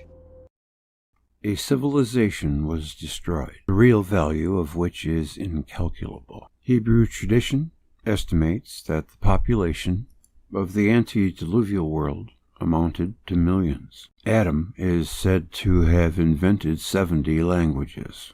Cain, his son, built cities and monuments and ruled over kings. They were representatives of generations. According to Hebrew legends, the deluge and its time had already been predicted by Enoch, and even more ancient generations were astronomical calculations predicting the catastrophe. This might have been the knowledge of months and of years and periods of comets that the remote generations had acquired. It was in this celestial harmony and disharmony that the secrets of the upheavals were conceived to lie. The science about the times to which the calamity could return and fall on our earth was cultivated among populations. They had a vivid remembrance of days of misfortune or of lucky escape. It is told about the children of Seth, the son of Adam, that they were the inventors of that peculiar sort of wisdom which is concerned with the heavenly bodies and their order, that their inventions were not lost before they were sufficiently known. They made 2 pillars upon Adam's prediction that the world was to be destroyed, at one time by the force of fire, and on another time by the quantity of water. One was of brick, the other of stone, and they inscribed their discoveries.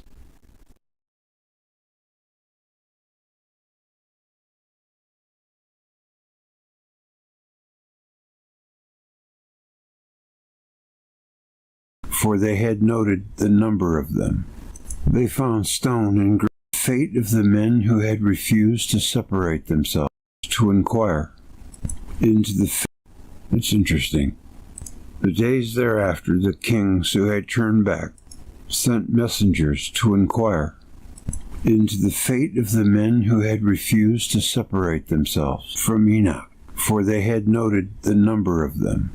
They found stone and great hailstones in the spot from where Enoch had risen. What was that all about? When they removed the stones, they discovered all of the bodies who had remained with Enoch. He alone was not among them. He was high in heaven. What the Agata means to tell is that a human being, and one gifted with the greatest wisdom concerning the heavenly bodies and their order, was brought away in a fiery storm which killed many. brought snow and meteorites, and which had been predicted by the one who disappeared. Some exact knowledge of the revolution of the bodies in the sky is ascribed here to the antediluvian generations. It is said that the real period of grace endured not for 7 days, but for 120 years. During this time, the flood was over mankind as a threat. Sanhedrin 108b. Josephus, Antiquities of the Jews 2:8, borrowed by Yasher Bereshit.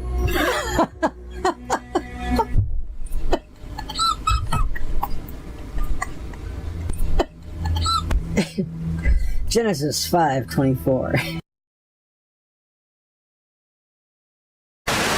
Is live in Hernando, Mississippi, where there's been spottings of a cougar and away from where a local man rolled his cell phone video on what some say is a cougar. Right back with a lot of reports. Look at this picture here of the face on Mars, the left side. What does that look like to you? Kind of looks like a lizard to me. You see the lizard eye there, the slit? That's digital. And then they switch it over to analog and you get this.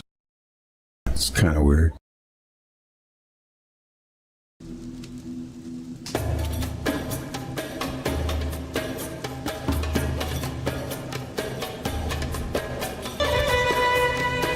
What caused Venus and Mars to shift their orbits?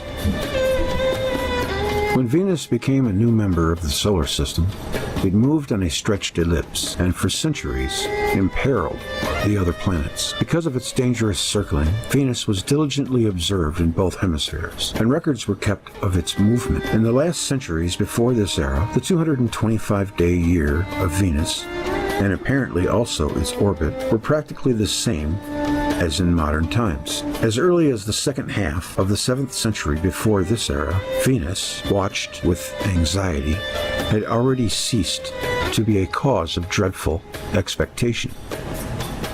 It probably reached, then, the orbital stage in which it was found in the last centuries before this era, and where we still find it today.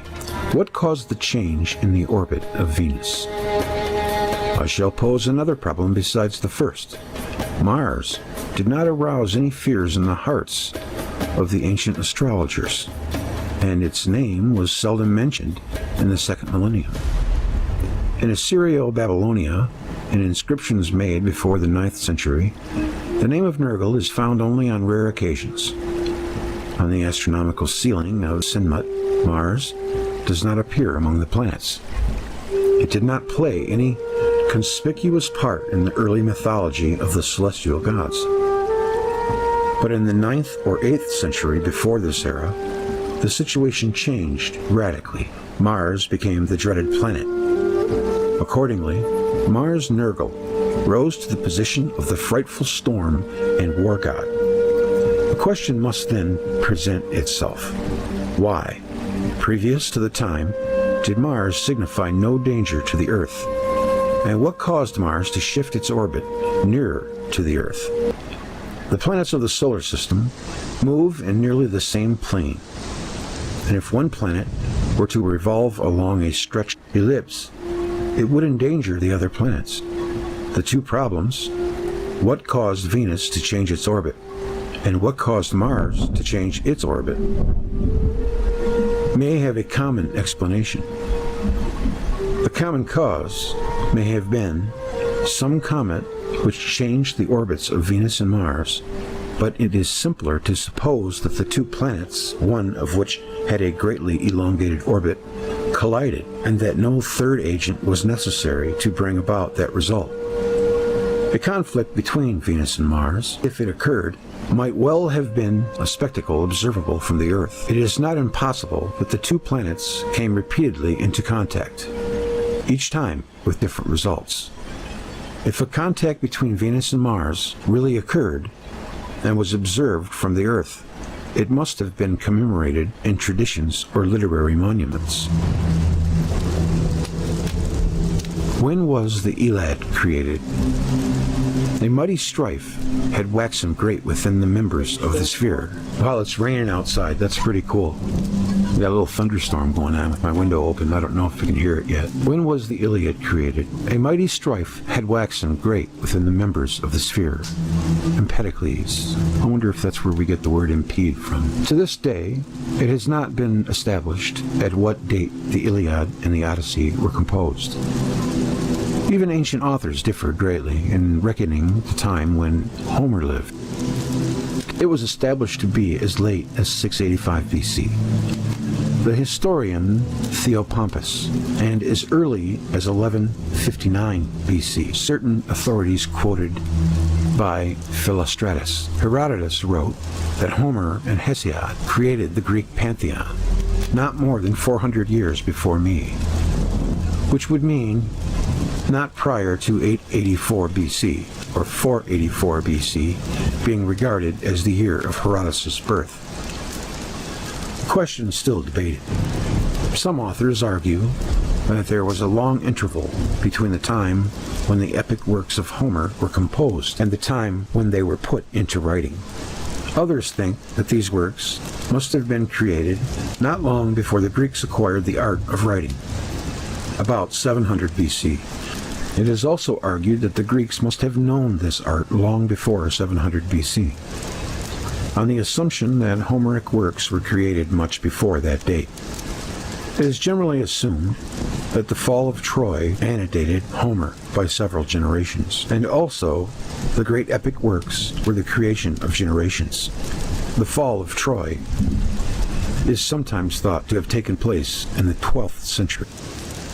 On the other hand, it has been shown that the cultural background of the Homeric epos is that of the 8th or even the 7th century. The Age of Iron was well underway, and many other details would preclude an earlier scene. It is highly probable that the Homeric works were created at that time or shortly thereafter.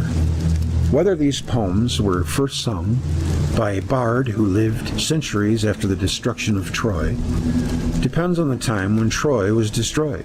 The tradition about Aeneas, who, saved when Troy was captured, went to Carthage, a city built in the 9th century, and from there to Italy, where he founded Rome, a city first built in the middle of the 8th century, implies that Troy was destroyed in the 8th or late 9th century.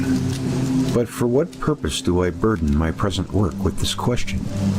It may seem that the two problems, how Venus changed its orbit to a circle and how Mars changed its orbit so as to come in contact with the Earth, are weighted with a third problem from a far-removed field and in itself complicated.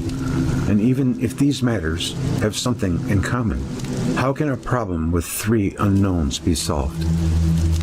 We shall come closer to a solution of the astronomical problem with which we are concerned, and the problem of the epics of Troy, if we recognize the cosmic scene of these epics. A simple test can be made. If Ares, the Mars of the Greeks, is not mentioned in the creations of Homer, this would support the view that the Iliad and Odyssey were created in the 10th century or earlier, or at least that the drama they describe had taken place not later than this time. But if Ares is presented as a war god in these epics, it would indicate that they were composed in the 8th century or thereafter. It was in the 8th century that Mars Nergal, an obscure deity, became a prominent god. Epic poems rich in mythology that originated in the 8th or 7th century would not be silent about Mars, Ares, who became outrageous at that time. With this yardstick at hand, the epic poems of Homer must be re-examined. The task will not be difficult. The Iliad is full of descriptions of the violent deeds of Ares. And in this epic, the story is told of the battles which the Greeks, besieging Troy, waged against the people of Priam, king of Troy. Deities took a prominent part in these battles and skirmishes. Two of them, Athene and Ares, were by far the most active. Athene was the protectress of the Greeks. Ares was on the side of the Trojans. They were the chief antagonists throughout the epopee. At first, Athene removed Ares from the battlefield. And flashing-eyed Athene took furious Ares by the hand and spake to him, saying, Ares, Ares, thou bane of mortals, thou blood-stained stormer of walls, shall we not now leave the Trojans and Achaeans to fight? She led furious Ares forth from the battle, but they met together again in the field. Furious Ares was abiding on the left of the battle. Aphrodite, the goddess of the moon, wished to participate in the war also, but Zeus, presiding in heavenly Olympus, told her, Not unto thee, my child, are given works of war. Nay, follow thou after the lovely works of marriage. And all these things shall be the business of swift Ares and Athene. Athena or Athene? I'm going to find out. Thus the god of the planet Jupiter admonished the goddess of the moon to leave the combat, that it might be fought out by the god of the planet Mars and the goddess of the planet Venus. Phoebus, Apollo, the god of the sun, spoke to the god of the planet Mars. Then unto furious Ares spake Phoebus, Apollo, Ares, Ares, thou blood-stained stormer of walls, wilt thou not now enter into the battle? And baneful Ares entered amid the Trojans' ranks. He called, How long will ye still suffer your host to be slain by the Achaeans? The battlefield was darkened by Ares, and about the battle furious Ares drew a veil of night to aid the Trojans. He saw that Pallas, Athene, was departed, for she, it was that bare aid to the Danaans. Hera, the goddess of the earth, stepped upon the flaming car, and self-bidden groaned upon their hinges. The gates of heaven, which the hours had in their keeping, to whom are entrusted great heavens and Olympus. She spoke to Zeus. Zeus, hast thou no indignation with Ares for these violent deeds, that he hath destroyed so great and so goodly a host of the Achaeans recklessly? Wilt thou in any wise be wroth with me if I smite Ares? And Zeus replied, Nay, come now, rouse against him, Athene, who has ever been wont above others to bring sore pain upon him. So came the hour of battle. Then Pallas, Athene, grasped the lash and the reins, and against Ares first she speedily drave. Athene put on the cap of Hades, to the end that mighty Ares should not see her. Ares, the bane of mortals, was attacked by Pallas Athene, who sped the spear mightily against his nethermost belly. Then brazen Ares bellowed loud as 9,000 warriors or 10,000 cry in battle when they join in the strife of the war god. Even as a black darkness appeareth from the clouds, when after heat a blustering wind ariseth, even in such wise did brazen Ares appear, as he fared amid the clouds unto broad heaven. In heaven he appealed to Zeus with bitter words of complaint against Athene. With thee are we all at strife, for thou art father to that mad and baneful maid, whose mind is ever set on deeds of lawlessness. For all the other gods that are in Olympus are obedient unto thee, but to her thou payest no heed, for that this pestilent maiden is thine own child. And Zeus answered, Most hateful to me art thou of all gods that hold Olympus. Forever is strife dear to thee, and wars and fightings. The first round was lost by Ares. Hera and Athene made Ares, the bane of mortals, to cease from his manslaying. In his vein the poem proceeds, its allegorical features being only too readily overlooked. In the 5th book of the Iliad, Ares is called by name more than 30 times, and throughout the poem he never disappears from the scene, whether in the sky or on the battleground. The 20th and 21st books describe the climax of the battle of the gods at the walls of Troy. Athene would utter her loud cry, and over against her spouted Ares, dread as a dark whirlwind, calling with shrill tones to the Trojans. Thus did the blessed gods urge onto two hosts to clash in battle, and amid them made grievous strife to burst forth. Then terribly thundered the Father of gods, and men from on high, and from beneath did Poseidon cause the vast earth to quake, and the steep crests of the mountains.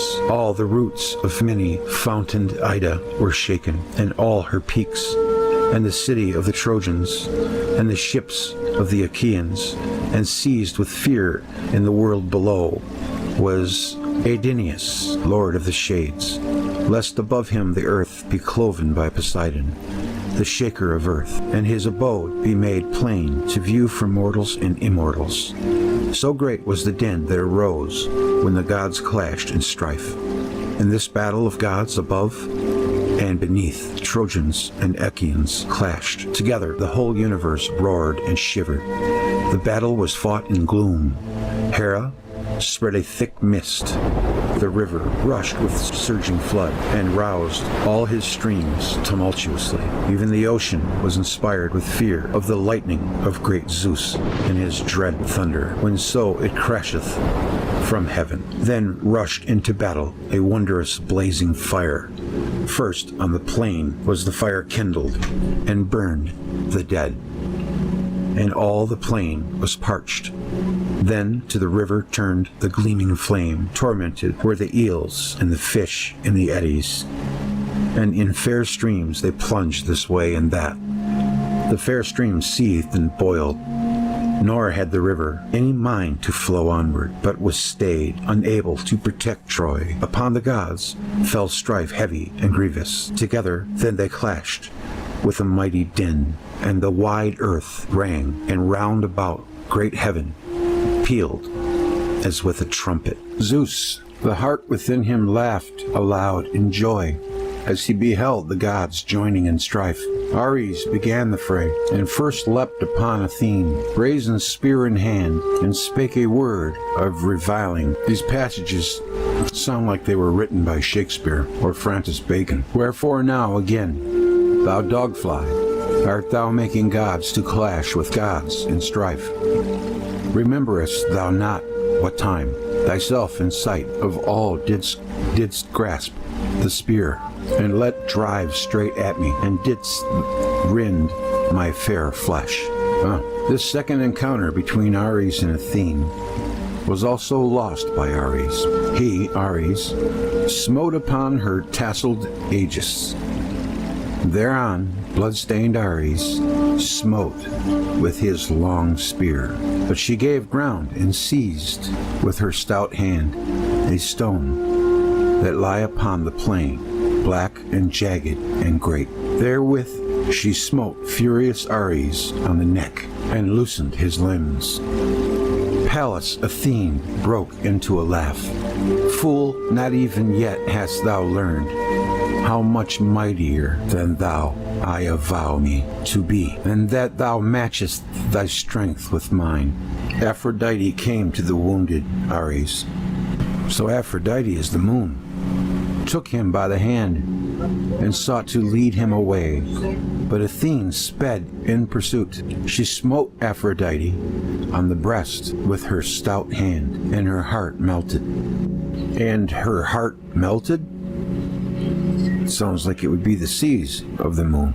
These excerpts from the Iliad show that some cosmic drama was projected upon the fields of Troy. The commenters were aware that originally Ares was not merely the god of war, and that this quality is a deduced and secondary one. The Greek Ares is the Latin planet Mars. It is so stated in classic literature a multitude of times. In the so-called Homeric poems, too, it is said that Ares is a planet. The Homeric hymn to Ares reads, Most mighty Ares, chieftain of valor, revolving thy fiery circle in ether among the 7 wandering stars, planets, where thy flaming steeds ever uplift thee above the 3rd chariot.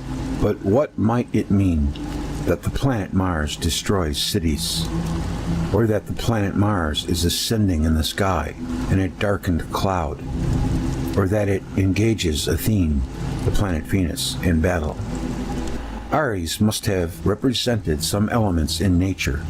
Guess the commentators. Ares must have been the personification of the raging storm, or the god of the sky, or the god of light, or a sun god, and so on. These explanations are futile. Ares Mars is what his name says, the planet Mars. I find in Lucian a statement which corroborates my interpretation of the cosmic drama in the Iliad. This author of the 2nd century of the present era writes in his book on astrology this most significant and most neglected commentary on the Homeric epics. All that he, Homer, hath said of Venus and Mars, and of Mars, his passion, is also manifestly composed from no other source than this science, astrology.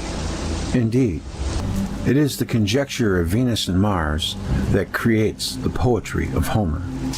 Lucian is unaware that Athene is the goddess of the planet Venus, and yet he knows the real meaning of the cosmic plot of the Homeric epic, which shows that the sources of his instruction in astrology were cognizant of the facts of the celestial drama. My interpretation of the Homeric poem, I find, has been anticipated by still others. Who they were, it is impossible to say. However, Heraclitus, a little-known author of the 1st century, who should not be confused with the philosopher Heraclitus of Ephesus, wrote a work on Homeric allegories. In his opinion, Homer and Plato were the 2 greatest spirits of Greece, and he tried to reconcile the anthropomorphic and satiric description of gods by Homer with the idealistic and metaphysical approach of Plato. In paragraph 53 of his allegories, Heraclitus confutes those who think that the battles of the gods in the Iliad signify collisions of the planets. Thus I find that some of the ancient philosophers must have held the same opinion at which I arrived independently after a series of deductions. The problem of the date when the Homeric epics originated was raised here, to be solved with the help of this criterion. If the cosmic battle between the planets Venus and Mars is mentioned there, then the epics could not have originated much before the year 800 BC. If the Earth and the Moon were involved in this struggle, the time of the birth of the Iliad must be lowered to 747 BC at least, and probably to an even later date. The first earth-shaking contact with our planet had already taken place, and for this reason Ares is repeatedly called Bane of Mortals, blood-stained stormer of walls. Homer was thus, at the earliest, a contemporary of the prophets, Amos and Isaiah, or more likely he lived shortly after them. The Trojan War and the cosmic conflict were synchronous.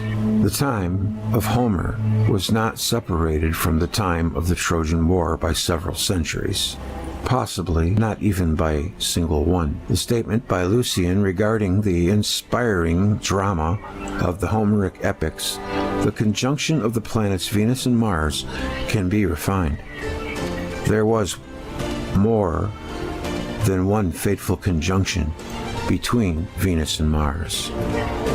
At least 2 are described in the Iliad. In the 5th and 21st books, the conjunctions were near contacts. The mere passage of one planet in front of another could not have provided material for a cosmic drama. Well, we know now that it can. Exchange thunderbolts, I thought that's where he was going to. The conjunctions were near contacts. The mere passage of one planet in front of another could not have provided material for a cosmic drama. I guess that would depend on how far away from each other they were. But he knows that. That's why I don't quite get that statement right now. End of subchapter. Stay tuned. Part 2 is on its way very soon.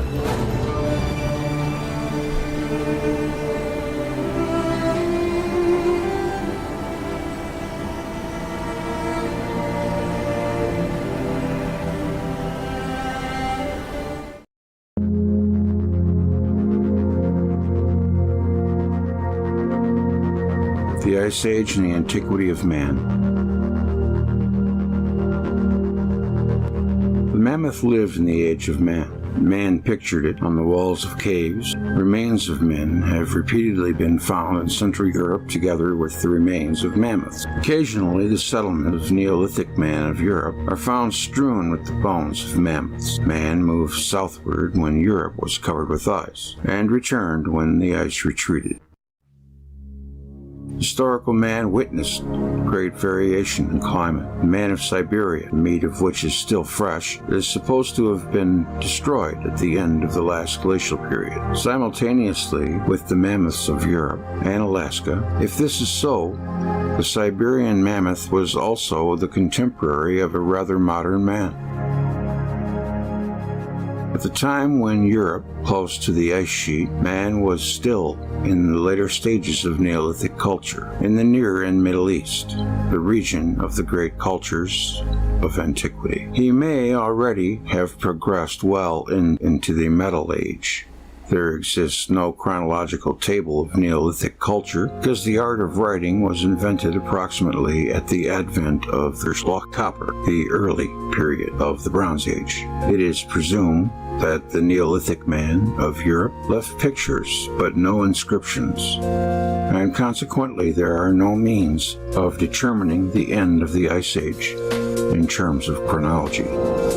Geologists have tried to find the time of the end of the last glacial period by measuring the detritus carried by rivers from the glaciers and the deposits of detritus in lakes, the quantity carried by the Rhone from the glaciers of the Alps, and the amount on the bottom of Lake Geneva through which the Rhone flows were calculated, and from the figures obtained the time and velocity of the retreat of the glacial sheet of the last glacial period were estimated. According to the Swiss scholar Francis Forel, 12,000 years have passed since the time the ice sheet of the last glacial period began to melt, an unexpectedly low figure, as it was thought that the Ice Age ended 30 to 50,000 years ago. Such calculations suffer from being only indirect evaluations, and since the velocity at which the glacial mud had been deposited in the lakes was not constant and the amount varied, the mud must have assembled on the bottom of the lake at a faster rate in the beginning when the glaciers were larger. And if the Ice Age terminated suddenly, the deposition of detritus would have been much heavier at first, and there would be little analogy to the accumulation of detritus from the seasonal melting of snow in the Alps. Therefore, the time that has elapsed since the end of the last glacial period must have been even shorter than reckoned.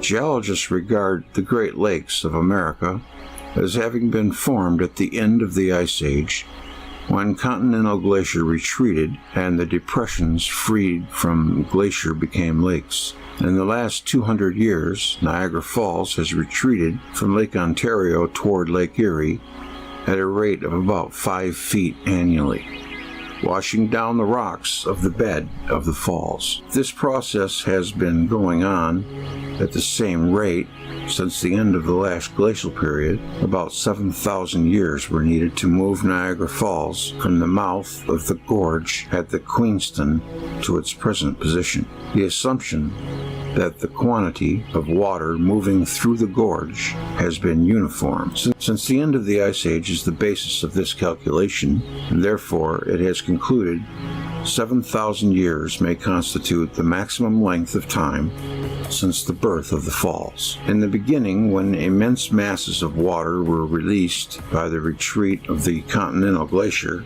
the rate of movement of Niagara Falls must have been much more rapid. The time estimate may need significant reduction and is sometimes lowered to 5,000 years. The erosion and sedimentation of the shores and the bottom of Lake Michigan also suggests a lapse of time counted in thousands, but not in tens of thousands of years. Also, the result of paleontological research in America carries evidence which constitutes a guarantee that before the last period of glaciation, modern man in the form of that highly developed race, the American Indian, was living on the eastern seaboard of North America.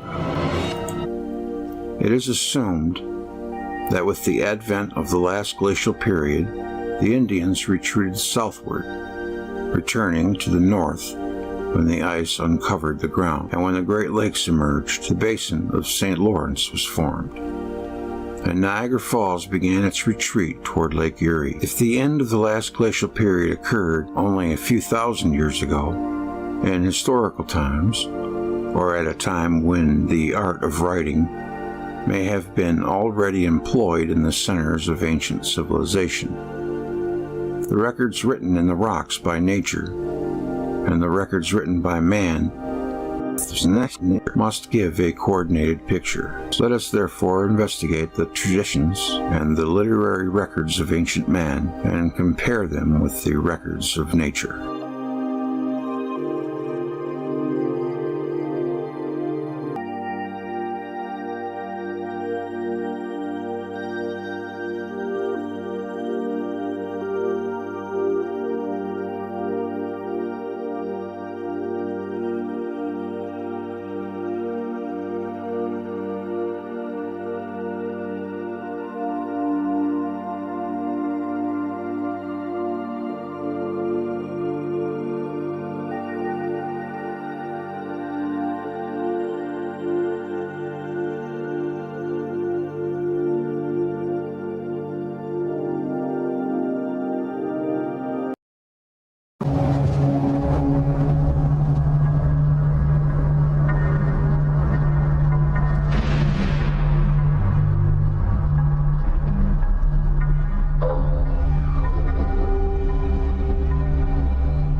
Chapter 5, The Steeds of Mars. The case of Abraham Rockenbach and David Herlisius, who wrote about the year 1600, and who were informed on the matter of the comets of antiquity.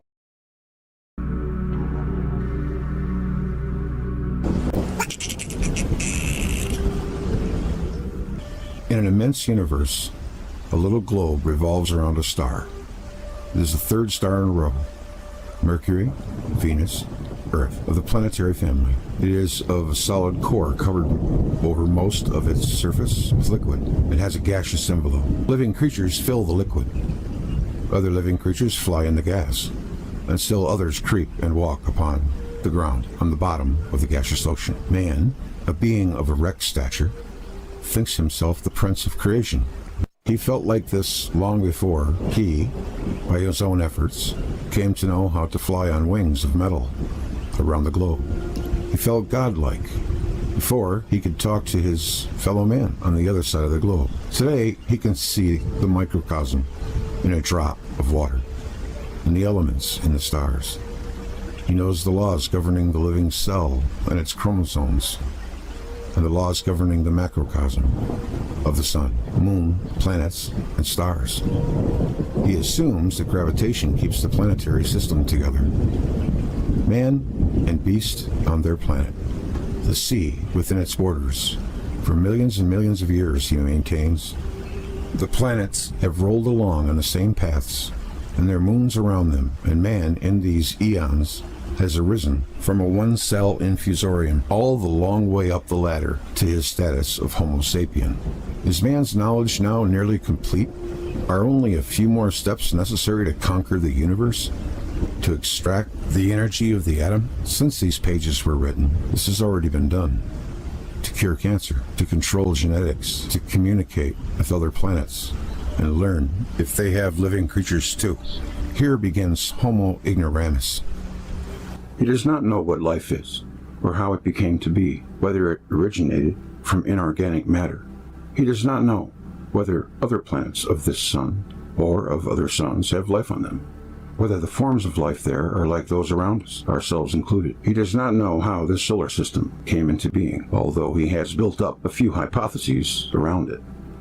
He knows only that the solar system was constructed billions of years ago. He does not know what this mysterious force of gravitation is that holds him and his fellow man on the other side of the planet, with their feet on the ground. Although he regards the phenomenon itself as the law of laws, he does not know what the Earth looks like 5 miles under his feet. He does not know how mountains came into existence, or what caused the emergence of the continents, although he builds hypotheses around these. Nor does he know from where oil came. Again, hypotheses. He does not know why, only a short time ago, a thick glacial sheet pressed upon most of Europe and North America, as he believes it did. Nor how palms could grow above the polar circle, nor how it came about that the same fauna fill the inner lakes of the old and the new world. He does not know where the salt in the sea came from. Although man knows that he has lived on this planet for millions of years, he finds a recorded history of only a few thousand years, and even these few thousand years are not sufficiently well known. Why did the Bronze Age precede the Iron Age, even though iron is more widely distributed over the world, and its manufacture is simpler than that of the alloy of copper and tin? But what mechanical means were structures of immense blocks built on high mountains of the Andes? It is a mystery. Why did brass come before iron if iron is so much easier to make and stronger? What caused the legend of the flood to originate in all countries of the world? Is there any adequate meaning to the term antediluvian? From what experiences grew the eschatological pictures of the end of the world? In this work, of which the present book is the first, of these questions will be answered, but only at the cost of giving up certain notions now regarded as sacred laws in science. The millions of years of the present constitution of the solar system and the harmonious revolution of the Earth, with all their implication as regards to the theory of evolution.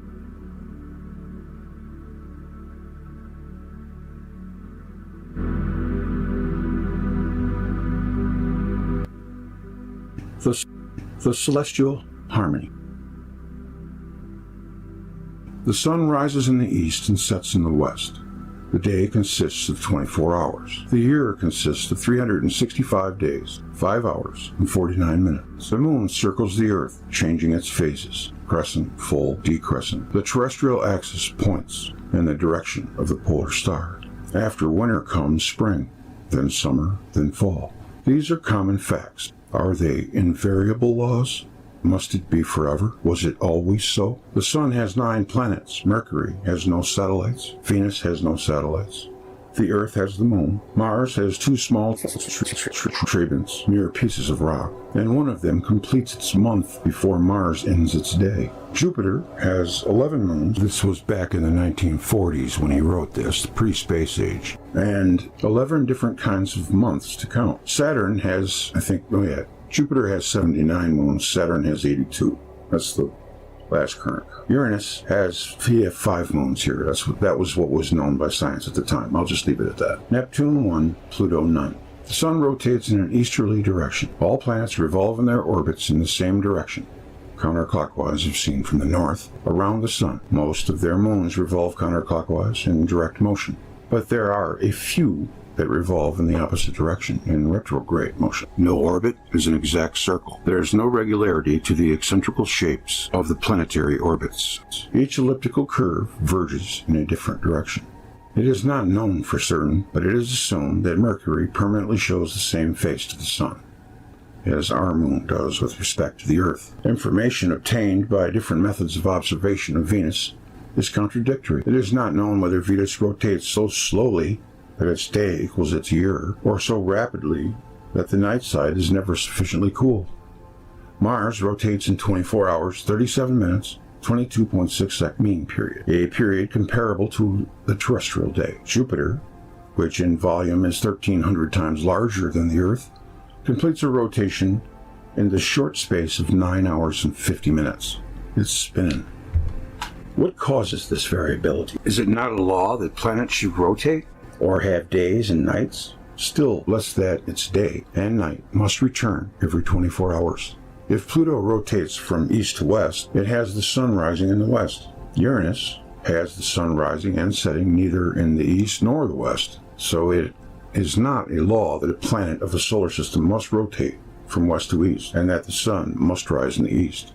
The equator of the Earth is inclined to the plane of its ecliptic at an angle of 23.5 degrees.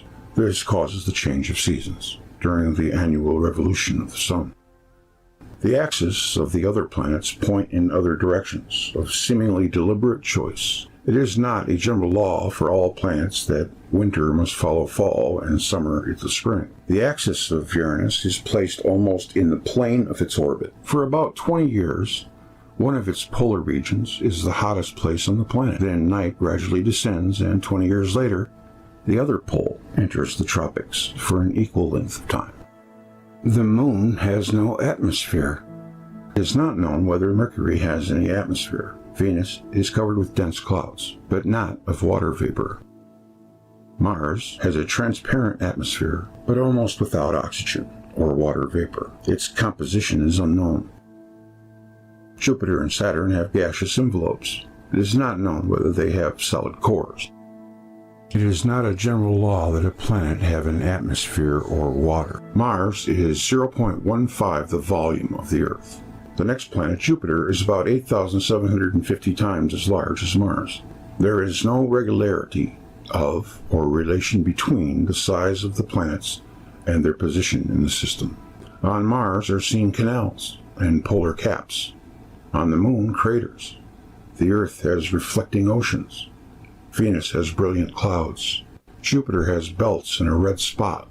Saturn has rings. The celestial harmony is composed of bodies different in size, different in form, different in the velocity of rotation, with differently directed axis of rotation, with different directions of rotation, with differently composed atmospheres, or without atmospheres, with a varying number of moons or without moons, and with satellites revolving in either direction. It appears then to be by chance that the Earth has a moon, that we have day and night, and that their combined length is equal to 24 hours.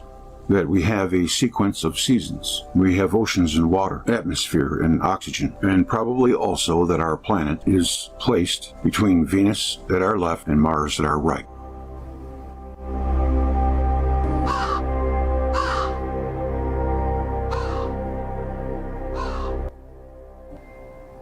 The origin of the planetary system. All theories of the origin of the planetary system and the motive forces that sustain the motion of its members go back to the gravitational theory and the celestial mechanics of Newton.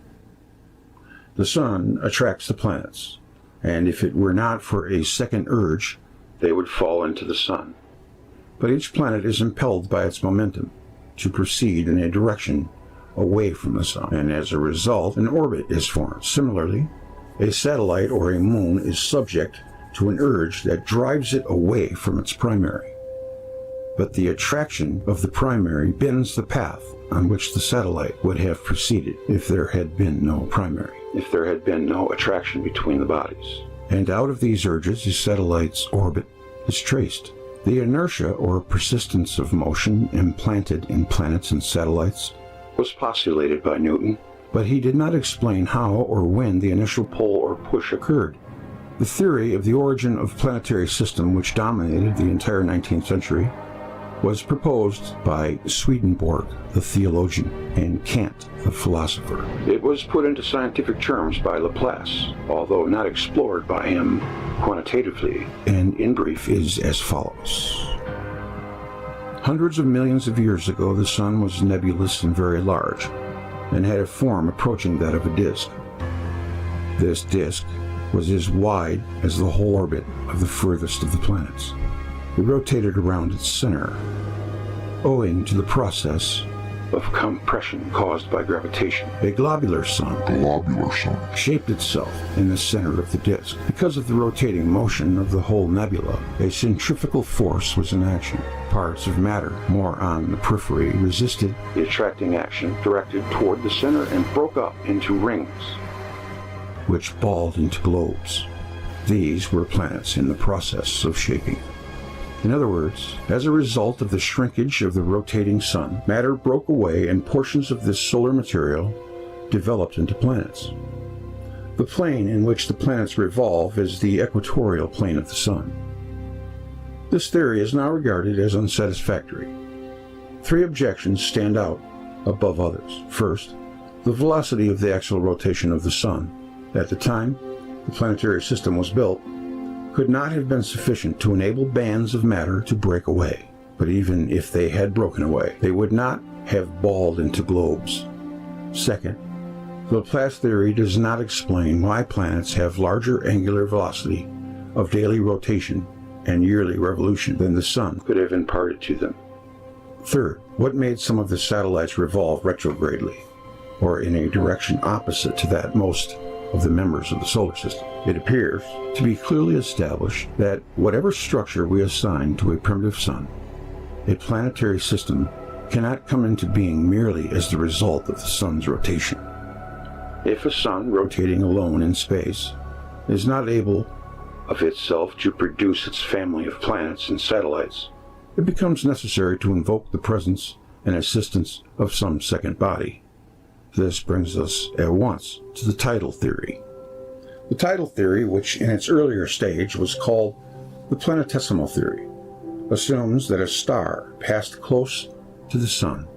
An immense tide of matter arose from the sun in the direction of the passing star and was torn from the body of the sun, but remained in its domain, being the material out of which the planets were built. In the planetesimal theory, the mass that was torn out broke into small parts which solidified in space. Some were driven out of the solar system, and some fell back into the sun, but the rest moved around it because of its gravitational pull. Sweeping into elongated orbits around the sun, they conglomerated, rounded out their orbits as a result of mutual collisions, and grew to form planets and satellites around the planets. The tidal theory does not allow the matter torn from the sun to disperse first and reunite later. The tide broke into a few portions that rather quickly changed from gaseous fluid and then to the solid state. In support of this theory, it was indicated that such a tide, when broken into a number of drops, would probably build the largest drops out of its middle portion and the small drops from its beginning near the sun and its end most remote from the sun. Actually, Mercury, nearest to the sun, is a small planet. Venus is larger, Earth a little larger than Venus. Jupiter is 320 times as large as the Earth in mass. Saturn is somewhat smaller than Jupiter. Uranus and Neptune, though large planets, are not as large as Jupiter and Saturn. Pluto is quite small as Mercury. The first difficulty of the tidal hypothesis lies in the very point adduced in its support, the mass of the planets. Between the Earth and Jupiter there revolves a small planet, Mars, a 10th part of the Earth in mass, where according to the scheme, a planet 10 to 50 times as large as the Earth should be expected. Again, Neptune is larger and not smaller than Uranus. Another difficulty is the allegedly rare chance of an encounter between two stars. One of the authors of the tidal theory gave this estimate of its probability. You remember the load of dust, the Burnham model? There are 2 specks of dust 4.5 miles apart, the sun and its nearest star. It's amazing when you look at it that way. At a rough estimate, we may suppose that a given star's chance of forming a planetary system is 1 in 5, that would be millions, billions, trillions, quadrillion. See how many sets of zeros? 1, 2, 3, 4, 5, 6 sets of zeros with 5 quadrillion years. But since the lifespan of a star is much shorter than this figure, only about 1 star in 100,000 can have formed a planetary system in the whole of its life. But we know that's not true now. In the galactic system, of 100 million stars. Planetary systems form at a rate of about 1 per 5 billion. Our own system, with the age of the order of 2 billion years, is probably the youngest system in the whole galactic system of stars. The nebular and tidal theories alike regard the planets as derivatives of the Sun, and the satellites as derivatives of the planets. The problem of the origin of the Moon can be regarded as disturbing to the tidal theory. Being smaller than the Earth, the Moon completed earlier the process of cooling and shrinking, and the lunar volcanoes had already ceased to be active. It is calculated that the Moon possesses a lighter specific weight than the Earth. It is assumed that the Moon was produced from the superficial layers of the Earth's body, which are rich in light silicon, whereas the core of the Earth, the main portion of its body, is made of heavy metals, particularly iron. But this assumption postulates the origin of the Moon as not simultaneous with the origin of the Earth. The Earth, being formed out of a mass ejected from the Sun, had to undergo a process of leveling, which placed the heavy metals in the core and the silicon at the periphery, before the Moon parted from the Earth by a new tidal distortion. This would mean 2 consecutive tidal distortions in a system. The chance of even one is held extremely rare. If the passing of one star near another happens among 100 million stars once in 5 billion years, 2 occurrences like this for one and the same star seem quite incredible. Therefore, as no better explanation is available, the satellites are supposed to have been torn from the planets by the Sun's attraction on their first perihelion passage. When sweeping along on stretched orbits, the planets came close to the Sun. The circling of satellites around the planet also confronts existing cosmological theories with difficulties. Laplace built his theory on the origin of the solar system, on the assumption that all planets and satellites revolve in the same direction. He wrote that the axial rotation of the Sun and the orbital revolutions and axial rotations of the 6 planets, the Moon, the satellites, and the rings of Saturn present 43 movements, all in the same direction. One finds by the analysis of the probabilities that there are more than 4,000 billion chances to 1 that this arrangement is not the result of chance. This probability is considered higher than that of the reality of historical events, with regard to which no one would venture a doubt. He deduced that a common and primal cause directed the movements of the planets and satellites. Since the time of Laplace, no members of the solar system have been discovered. Now we know that though the majority of the satellites revolve in the same direction as the planets revolve, and the Sun rotates, the moons of Uranus revolve in a plane almost perpendicular to the orbital plane of their planet, and 3 of the 11 moons of Jupiter, 1 of the 9 moons of Saturn, and 1 moon of Neptune revolve retrogradely. These facts contradict the main argument of the Laplace theory. A rotating nebula could not produce satellites revolving in 2 directions. The tidal theory. In the tidal theory, the direction of the planet's movement depend on the star that passed. It passed in a plane of which the planets now revolve, and in a direction which determined their circling from west to east. But why should the satellites of Uranus revolve perpendicularly to that plane and some moons of Jupiter and Saturn in reverse directions? This, the tidal theory fails to explain. Birkeland currents. According to all existing theories, the angular velocity of the revolution of a satellite must be slower than the velocity of rotation of its parent. But the inner satellite of Mars revolves more rapidly than Mars rotates. Some of the difficulties that confront the nebular and tidal theories also confront another theory that has been proposed in recent years. According to it, the Sun is supposed to have been a member of a double star system. A passing star crushed the companion of the Sun, and out of its debris planets were formed. In further development of this hypothesis, it is maintained that the larger planets were built out of the debris,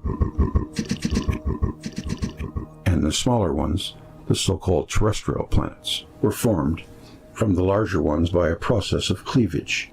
The birth of smaller solid planets out of the larger gaseous ones is conjectured in order to explain the difference in the relation of weight to the volume in the larger and smaller planets. But this theory is unable to explain the difference in the specific weights of the smaller planets and their satellites. By a process of cleavage, the Moon was born of the Earth.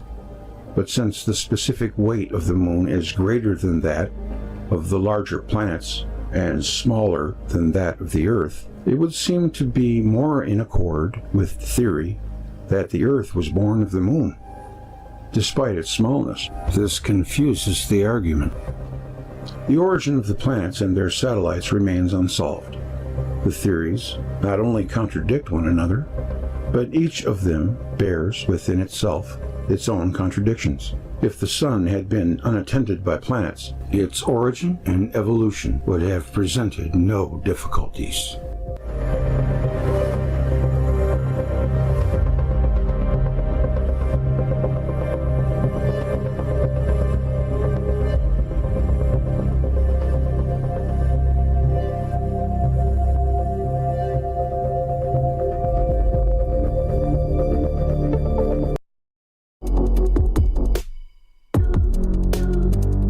And that is the common sense of Immanuel Velikovsky.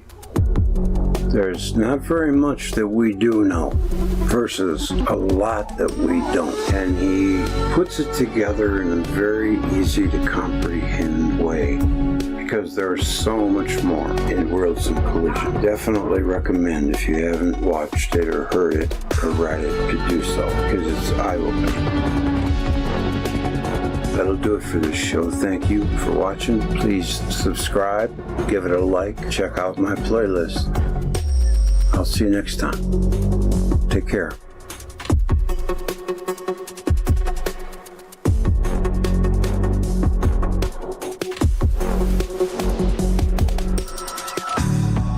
Getting down to the last part of the show.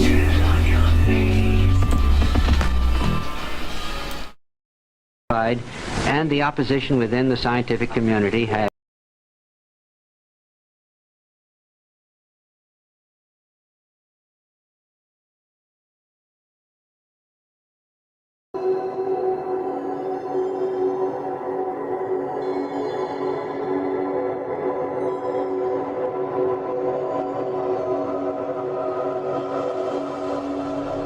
Saturn's Golden Age, the age that man later called the Age of Kronos, is remembered with nostalgia as an age of bliss. References to the Age of Kronos in ancient lore are very numerous.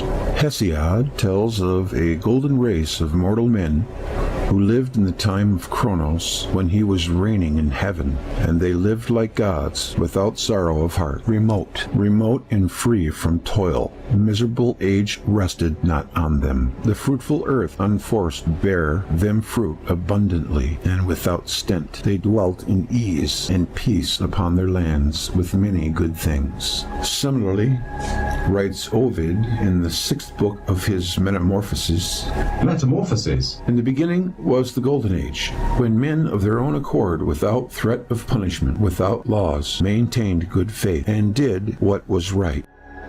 The earth itself, without compulsion, untouched by the hoe, unfurrowed by any share, produced all things spontaneously. It was a season of everlasting spring. Rabbinical sources recount that men lived under very favorable conditions before the deluge, and that these contributed to their sinfulness. They knew neither toil nor care, and as a consequence of their extraordinary prosperity, they grew insolent. The dominance of Saturn at some remote period in the history of life of the peoples on Earth was of such pronounced and all-pervading character that the question arises whether the adventures of the planet going through many exploits could by itself be the full cause of the worship of the planet and the naming of the Golden Age, the Age of Kronos, Saturn. Saturn exploded and caused the Earth to go through the greatest of its historical catastrophes. And this was completely sufficient to make of Saturn the supreme deity. But it appears that the age of Saturn is a name for the epoch before the deluge. After the deluge, Saturn, dismembered, almost ceased to exist as a planetary body, and when at length it was reconstituted, it was fettered by rings, and was far from being the dominant celestial body that would behoove it as the supreme deity of the epoch. The age of Kronos is so glorious an age that it is hardly thinkable to connect it with the period after the deluge.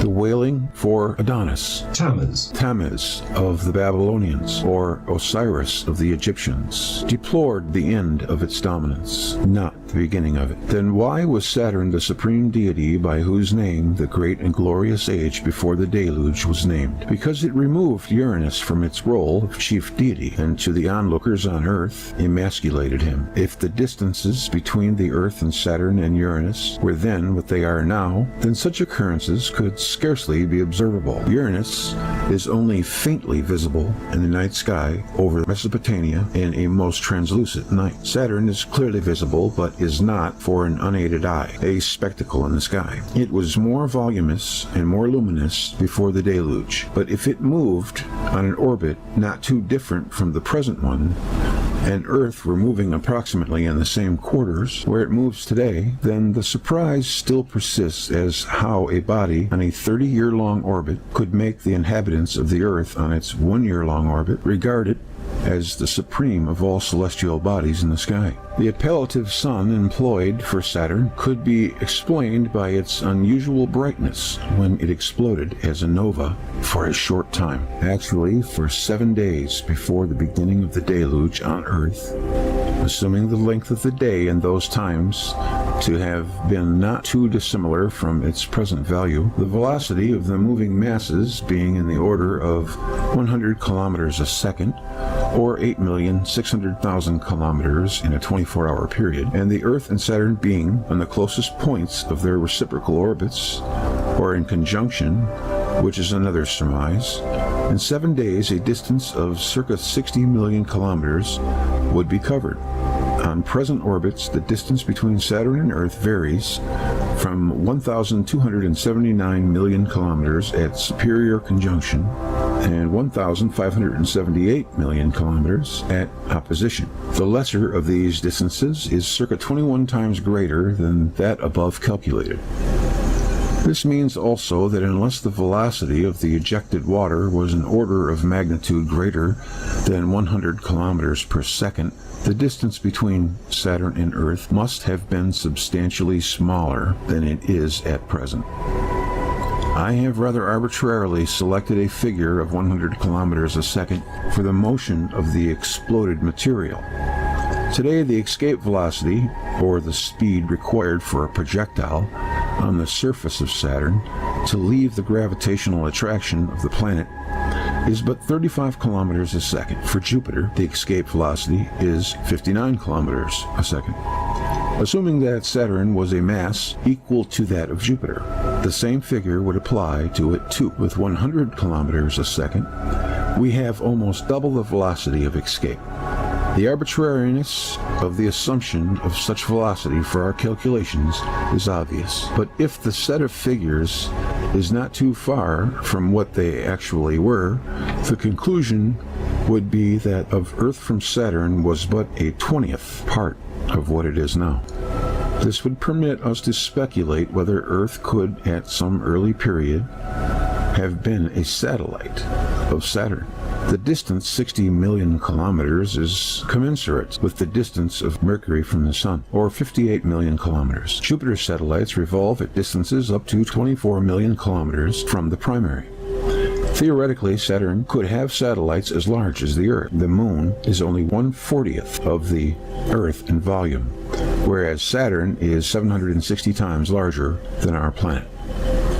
If such was ever the case, the age of Saturn and the very unusual conditions under which mankind lived in it, and Saturn's worship prior to the deluge, would gain in meaning. The appellative sun used for Saturn would be understood as resulting not only from the great light it emitted for a short period when a nova, but also from its long-standing role of a primary for the revolving Earth. If there is truth in the surmise, and nothing more it is than a surmise, that the Earth was once a satellite of Saturn, The latter must have revolved closer to the Sun in order that the Earth should receive heat from it. Saturn exudes little heat, and if the age of Kronos was a golden age, then it is also proper to assume that the conditions on the satellite Earth were not unfavorable for life. The geological record documents extreme climates for the past of the Earth. Times when corals grew in the Arctic, and times when the Earth, partly even on the equator, was fettered by ice. Such climates require definitely abnormal conditions that could be created only by varying positions of our planet as an astronomical body. Therefore, surmises as made in this section are not in conflict with geological and paleoclimatological records, yet it is not what could have taken place, but what took place, or the historical record that is the proper goal for inquest. In the absence of direct indications, we may only deal with the problem of the Earth as a satellite of Saturn as a hypothetical construction, requiring further elucidation. It is assumed by modern astronomy that the ninth planet, Pluto, was once a satellite of Neptune, which, having collided with Triton, another satellite of the planet, was thrown out of the ring and became an independent planet. The satellite Triton, however, as a consequence of the collision, reversed the direction of its revolution and became a retrograde satellite. Another instance of a postulated conversion of a planetary satellite into an independent planet is discussed by Van Flandern and Harrington in their paper, A Dynamical Investigation of the Conjecture that Mercury is an Escaped Satellite of Venus. Thus, the principle of a conversion of a satellite into a planet in its own right is not a phenomenon that is discussed here for the first time. The golden age of Saturn, or Kronos, came to its end when the supreme god of that period, the planet Saturn, was broken up. The age of Kronos was not the earliest age of which man retained some, however, dim memories, but farther into the past, the dimness amounts almost to darkness.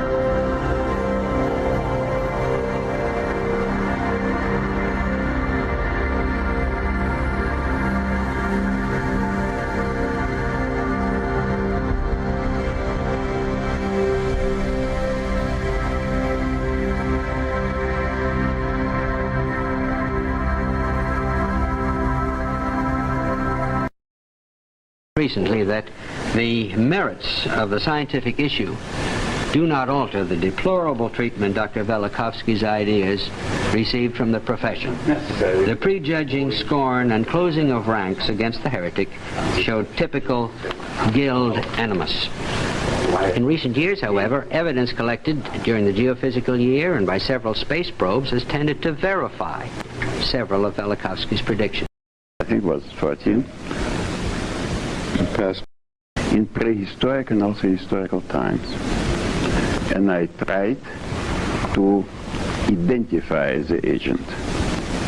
Actually become accepted, what happens is that the proponents of the older ideas die off and are replaced.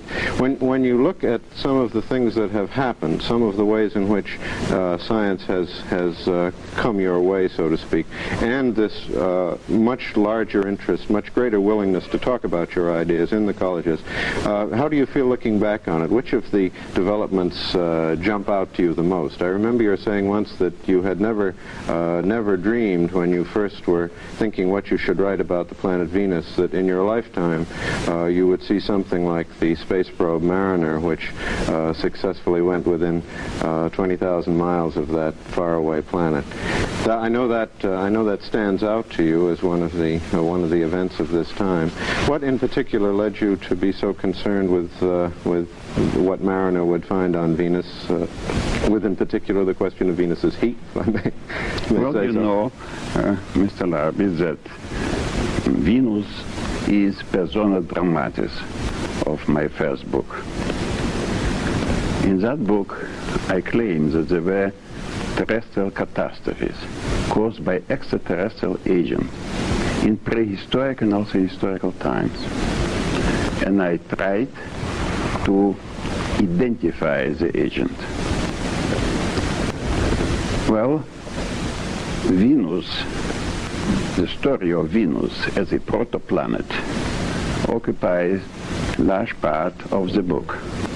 However, in the beginning of the book, for about 150 pages, I describe the events that were observed and left memory of them in so many historical and also folkloristic documents of old civilizations. And records. Yes, and records. Now you understand well that I had no personal means to send a marine probe. And so my hope and my prayer was that I should still have the chance in my lifetime, not only myself, but my opponents, I wish them long life, that they should be also witnesses of that probe, which now 2 years ago, I believe it was August of 1962, was launched, and by December 14, I think it was 14, passed by the date point. Well, if I may be a devil's advocate just momentarily, I know what many of your critics have said is that a prediction like this is a matter of chance, and that they imply that you are pulling things out of the air. Well, obviously, you could have said a great many other things about Venus. You could have said Venus has 2 moons, or is made out of cottage cheese, or something other than saying that it is hot. What led you in particular to say, quite contrary to the belief of the time, that Venus was a hot planet? Well, first I will say what I said. At the end of my book, in the very last 2 sections, before the section, the end, I put 2 claims. So the position which I selected for them in my book by itself proves the importance I gave to them. These were, first, Venus must be very hot. Must be hot. Must be very hot. Is very hot. I called the chapter Thermal Balance of Venus. And I said, Venus gives off heat. Not as usually supposed to be a planet gets so much heat from the sun and reflects so much heat in the space. It gives its own heat. Of course, if it is a body like other bodies in the solar system of 6 billion years or longer, older, of course, then you wouldn't expect that it would give off heat. Now I said also that it was observed by contemporaries of those events and after as an incandescent body. At the same time, still in 1959, it was calculated and accepted that the surface temperature of Venus is 17 degrees Celsius, only about 3 degrees above the temperature of the Earth. It's very similar to ours. To Earth. Now, even so-called ashen light, which is shimmering off some light from the shadowed side of Venus, Venus between the Earth and the Sun has, like moon, a shadowed side, was explained by a cover of ice. Well, of course you understand that there could be no ice as a temperature in which lead is molten. Yes. Before Mariner, already in 1961, it was found that by radio signals arriving from Venus that it is very hot, actually 600 Fahrenheit. And your reason for believing this was that your theory required that it be a new planet, a young planet in geological astronomical time. Yes, it was the cause of the natal heat, but also the result of the short but very stormy history of this body. Which is what you described in your book. Which I described, actually not theorized as much as tried to reconstruct from ancient sources from so many civilizations. Well, the reason that the objection that the scientific community has lavished on you, I assume, is that it is quite basic to a number of different sciences.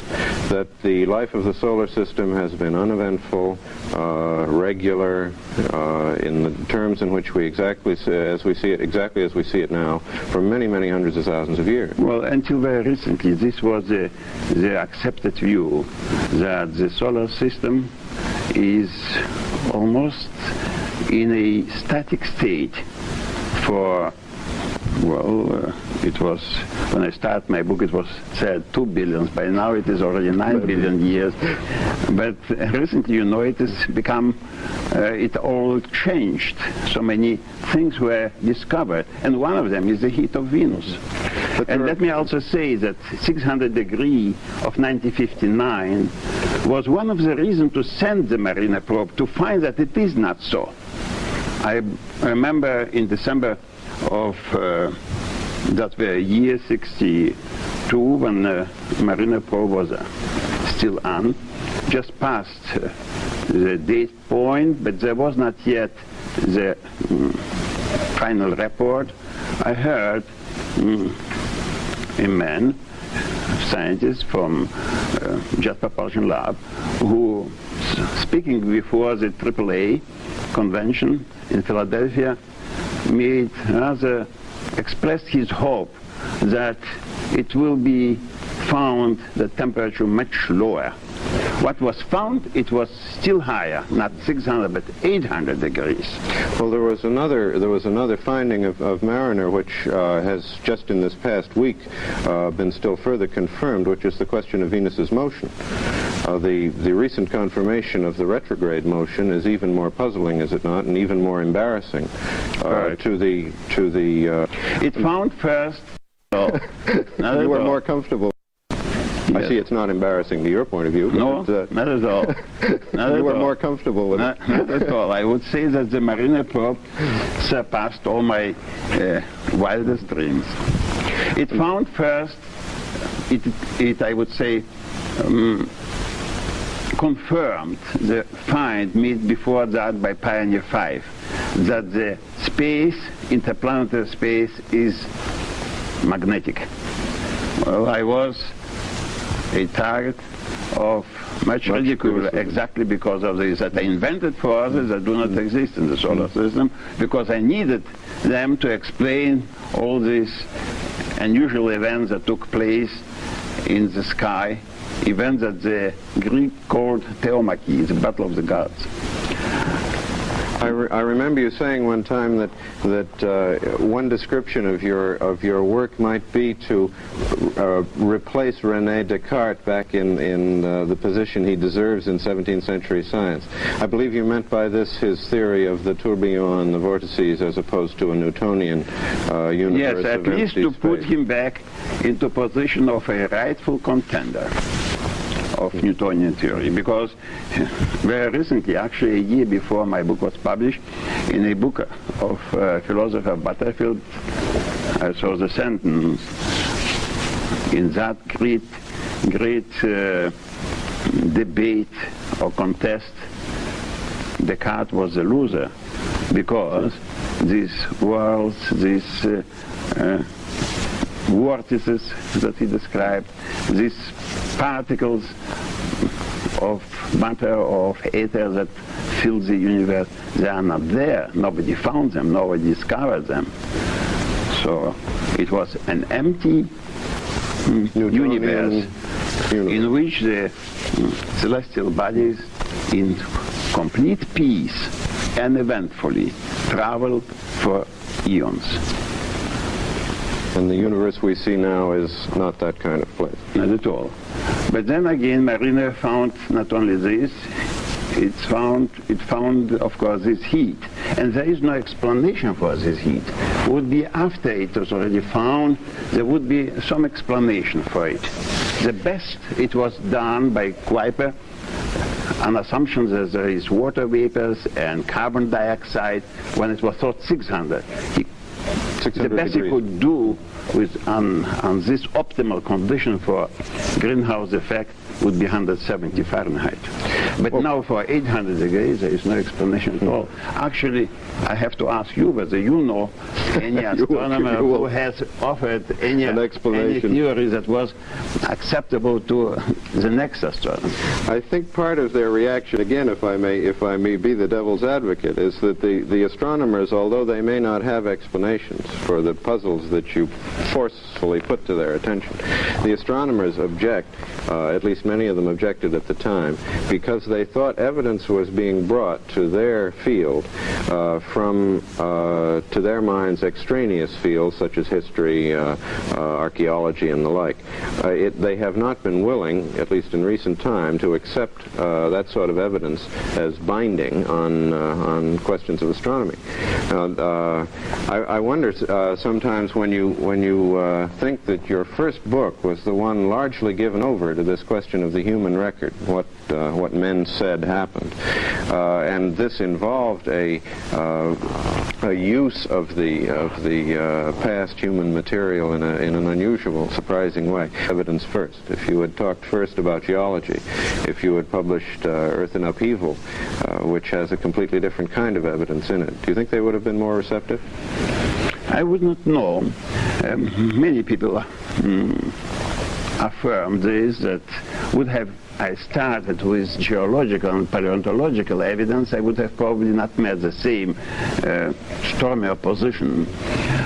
But, and I understand, of course, that for astronomer to change his basic views on what he believes are mythology, but change his basic views on what he believes are mythology, old wife tales, biblical story. You know, the Bible is a book that we are asked to swear on it, but we are asked also not to believe into it. And at least, well, you know, of course, that I am not a fundamentalist and didn't try in any way to prove the Bible right. But on the other hand, it happened to me to go even further than fundamentalists go, because when the Bible, and actually in so many places, in Psalms, in prophets, in Mosaic books, spoken about mountains that melt like wax, that the sea erupt, and other things, that the fundamentalists would believe that these are metaphors. But I found that the same sentence, the same description are plentifully available in Mexican, in Chinese, in Hindu, in all the cultures. And I didn't give any preference to the Bible.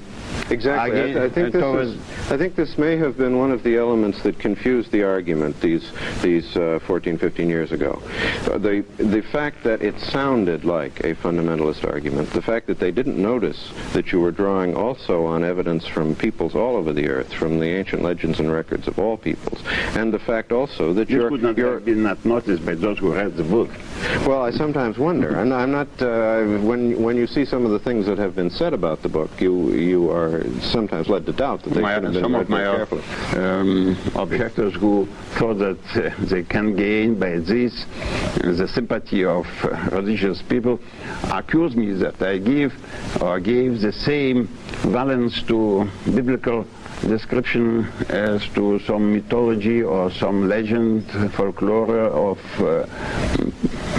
primitive peoples or peoples in pagan religions. Well, there is another point involved here, which is that when the argument over catastrophism went on in the 19th century, there were still many people who took a catastrophist or semi-catastrophist kind of view, who did so who have always put it in the other context. Well, don't forget also that by now it's 100 years since Darwin achieved his victory over the book of Genesis. Now it is a little bit difficult to go back and to say, well, the story is not exactly so.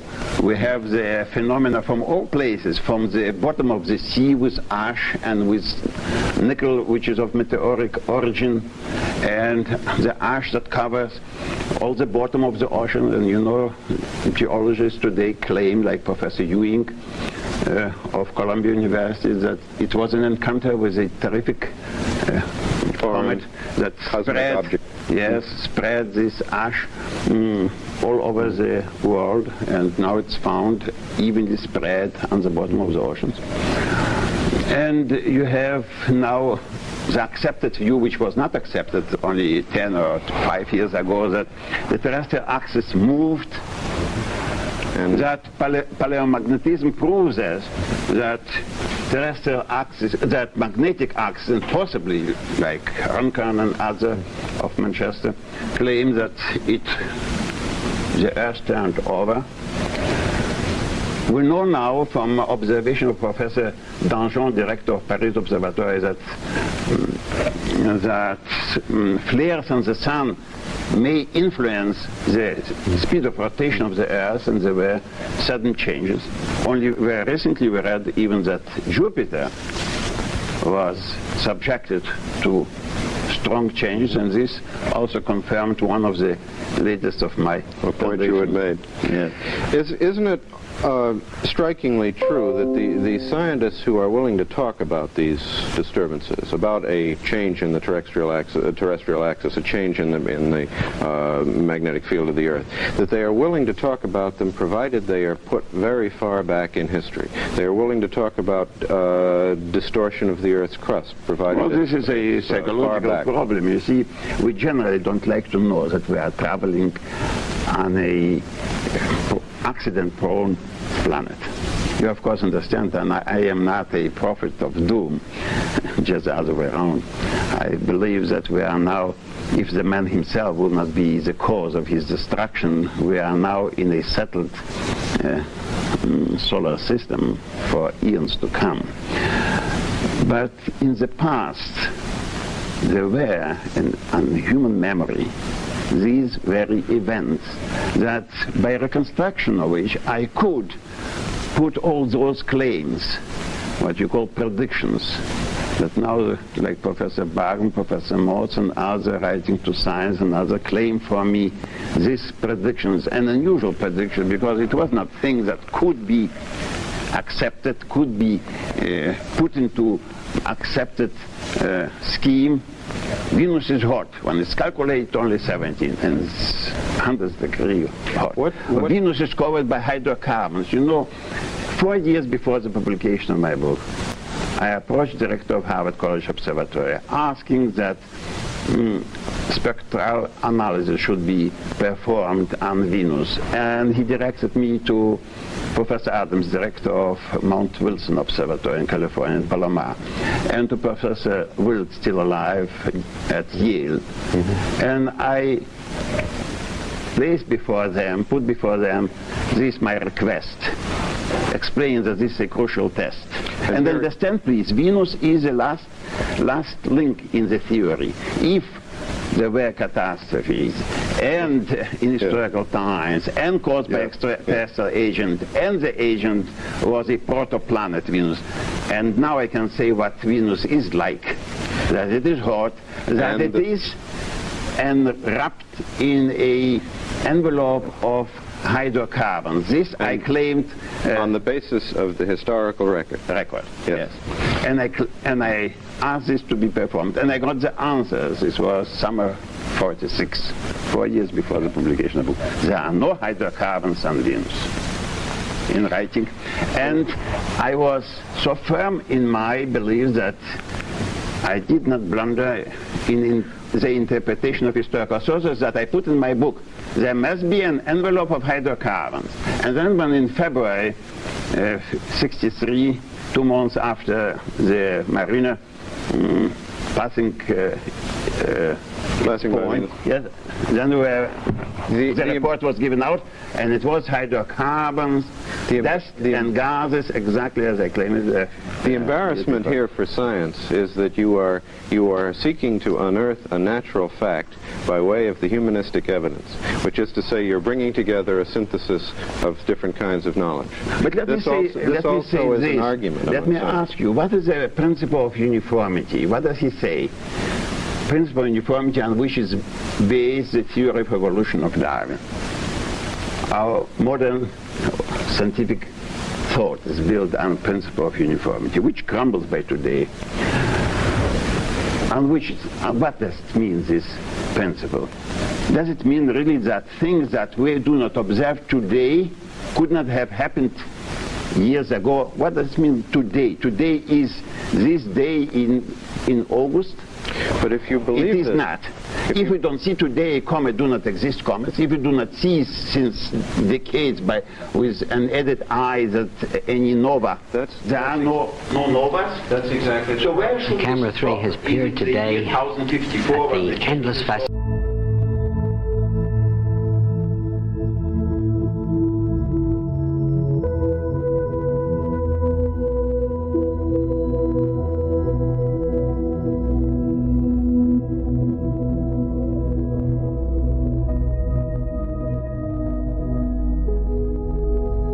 It's been a good voyage with you tonight.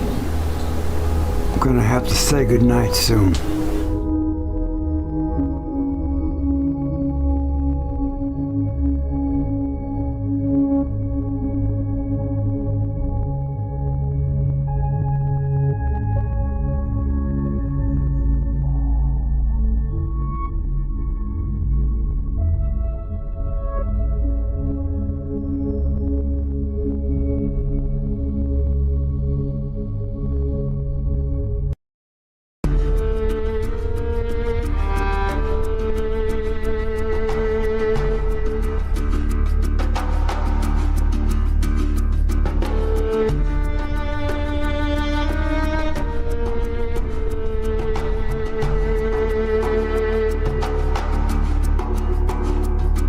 Pyramids.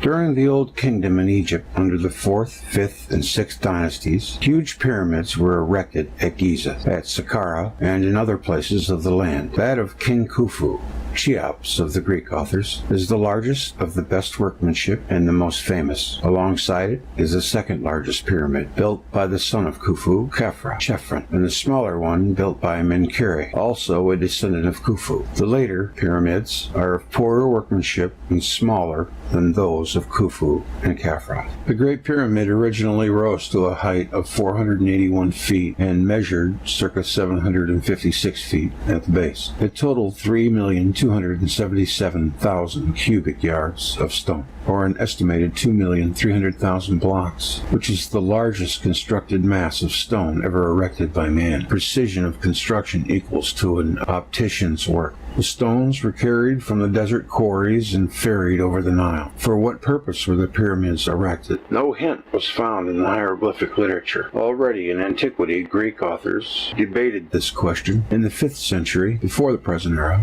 Herodotus gave a detailed account of their construction, but no indication of their purpose. Not even a tale concerning the purpose of the pyramids came down from the time they were constructed. For some reason or other, the buildings of the pyramids concealed the object of these structures, and this so successfully that not even a tradition has reached us which purports to have been handed down from the epoch of the pyramids' construction. Greek and Roman historians proposed some explanations, but they were refessedly only hypothetical, like this advanced by historians of later times. Diodorus of Sicily and Strabo thought that the pyramids were tombs. This was not the generally accepted theory. Pliny wrote, "Is it asserted by most persons that the only motive for constructing them was either a determination by the kings not to leave their treasure to their successors, or to prevent the lower classes from being unoccupied?" Strabo wrote that the entrance to the Great Pyramid was covered by a movable stone, and when this is raised, there is a sloping passage to the vault. Pliny thought that there was a well under the pyramid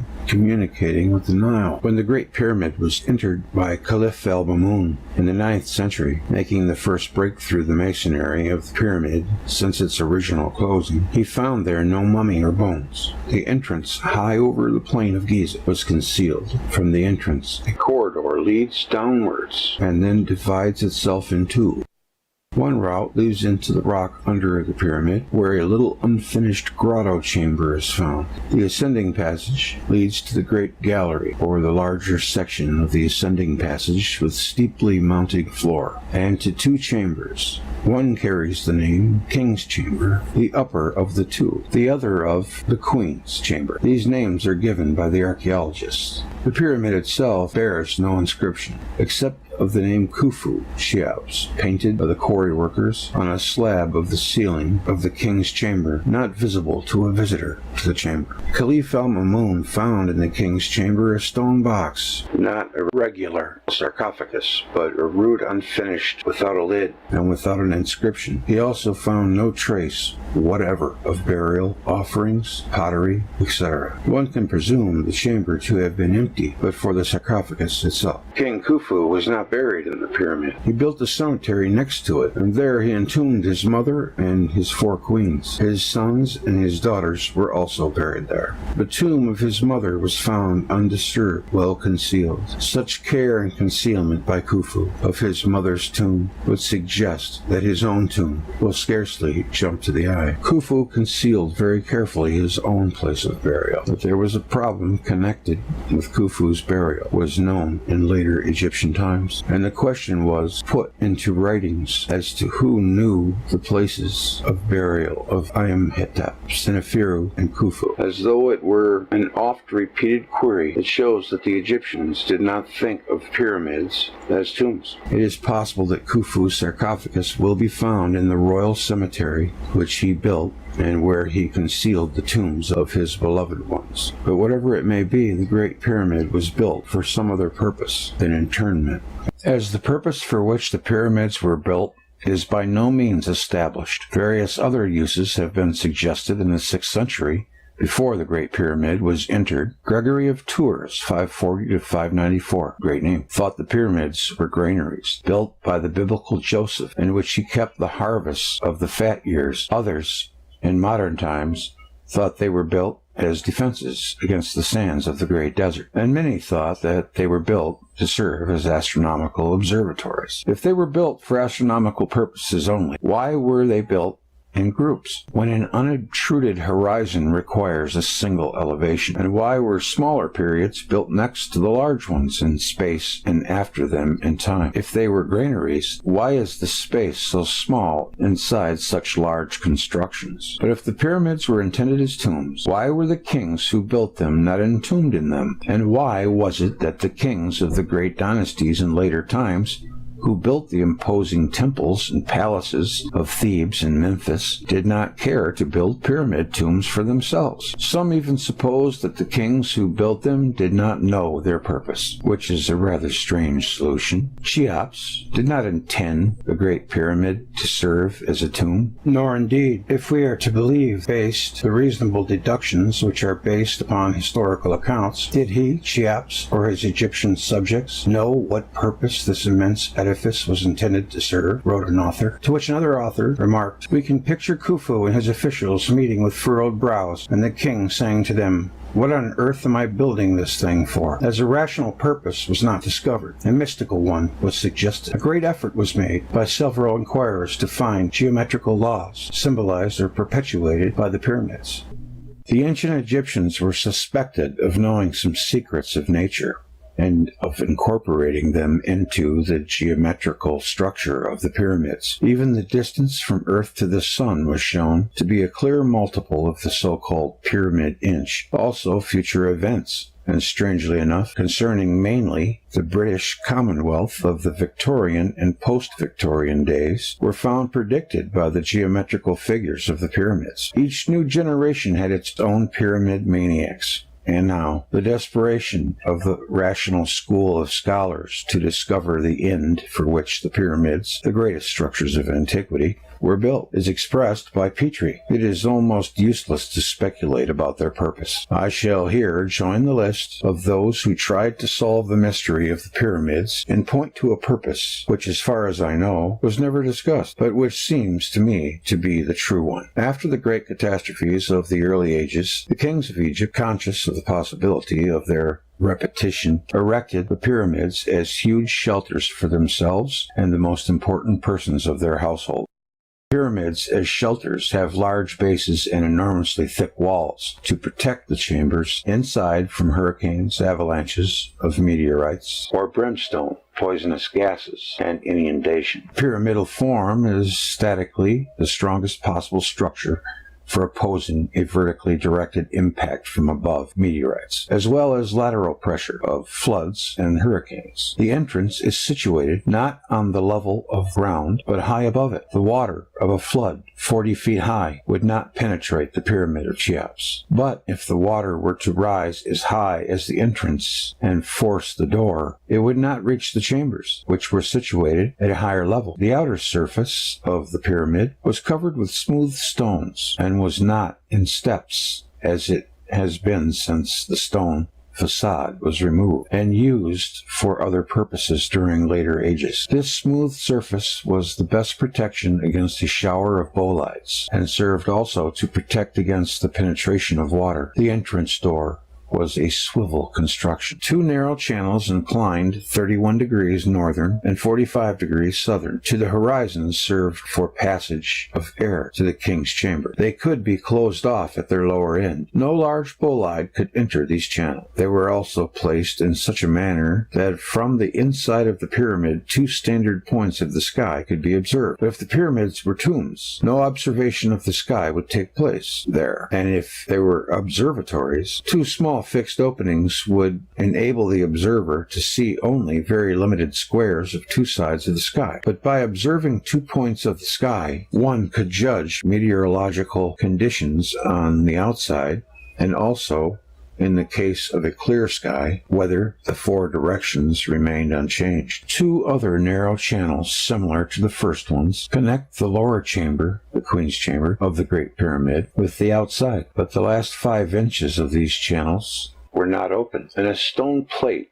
separated the chamber from the channels. From this and other evidences, it was concluded that the work of construction had been interrupted and that there had been an alteration in the original plan. But it would appear that the second pair of the ventilating shafts was purposely not tunneled into the lower chamber. This precaution is understandable if we realize the purpose of the whole construction. The constructors of the pyramids had very much in mind the possible effects of earthquakes, and they solved their problem very satisfactorily. The sides of the Great Pyramid, which are built at an angle of 51 degrees 51 minutes to the horizon, can hardly have their stones moved from the outside. A movement to the inside is barred insofar as the pyramid is filled from the apex to the base with stones, the only exception being the chambers and the corridor to them, including the Grand Gallery. The King's Chamber in the Cheops Pyramid has 5 superimposed ceilings of great blocks of granite. The rest of the pyramid is built of limestone. Should one granite roof give way, the next one would absorb the shock. The tremendous shocks experienced by the entire globe when the orbit changed and the poles were displaced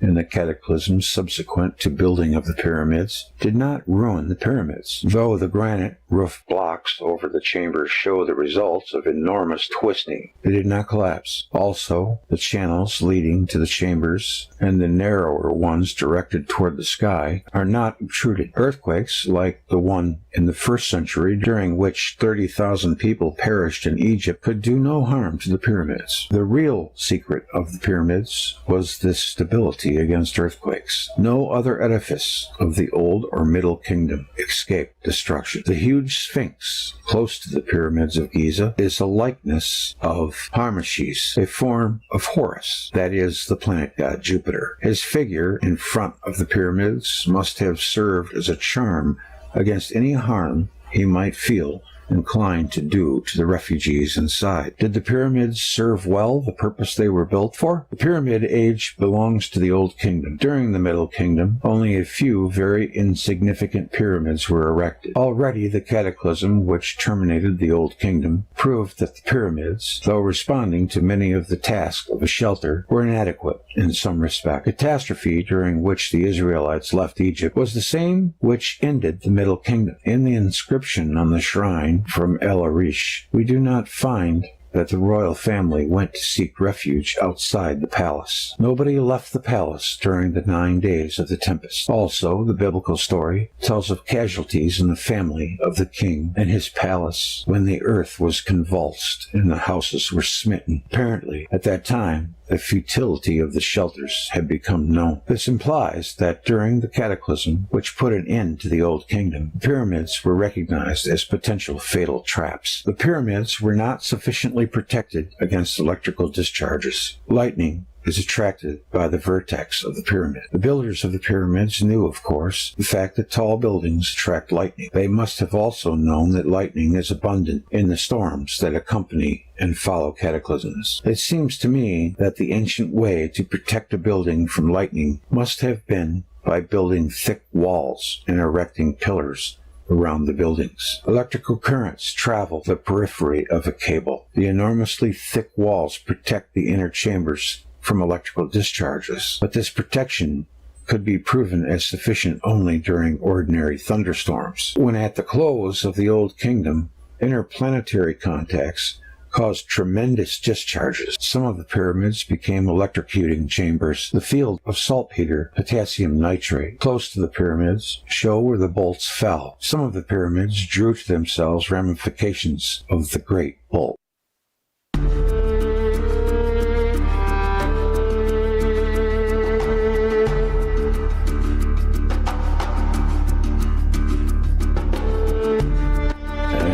References. I heard it from someone that was talking about Velikovsky that he thought that they were shelters, and I was right. I did hear that. It's probably the best guess, really. I think the one them being for electric power is an interesting hypothesis. But E.B. Smith, Egyptian Architecture as Cultural Expression, New York, 1938. Herodotus 124. F. Petrie, Natural History. The not entirely dissimilar theory a water purifier and the principal motive for building the pyramids lay in the desire to transform an agricultural village community into a centralized form of society. Pyramid Technology, 1973. Mendelssohn's technical discussion of great value, independent of his other conclusion. Riddle of the Pyramids, London, 1974. F. Petrie and his Pyramids of Egypt, London, 1883, page 168, interpreted Strabo's statement as referring to a swivel door, and though any remains of it would have disappeared, with the removal of the pyramid's outer casing sockets, which may have served to accommodate such a movable entrance block, were found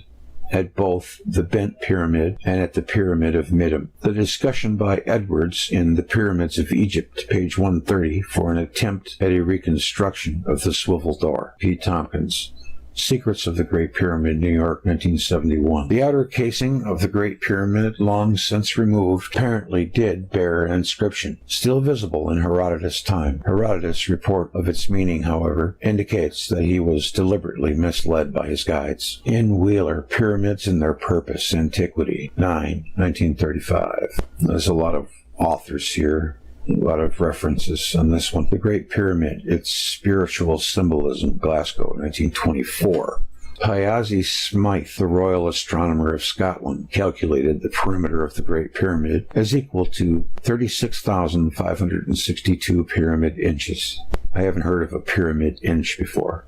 There's a couple of things I read here that I never heard before. As Velikovsky later found out, Comey's Beaumont had made a similar suggestion in a book he published in 1936. Professor Lynn Rose pointed out to Velikovsky that the ventilating shafts draw in air from the outside. Therefore, atmospheric pollution would eventually penetrate inside. It is not unthinkable that filters made of perishable materials were used in the air vents. Astronomical investigation concerning the so-called air shafts of Cheops Pyramid, 1864, Pyramids of Egypt. Edwards wondered at the purpose of the ceilings.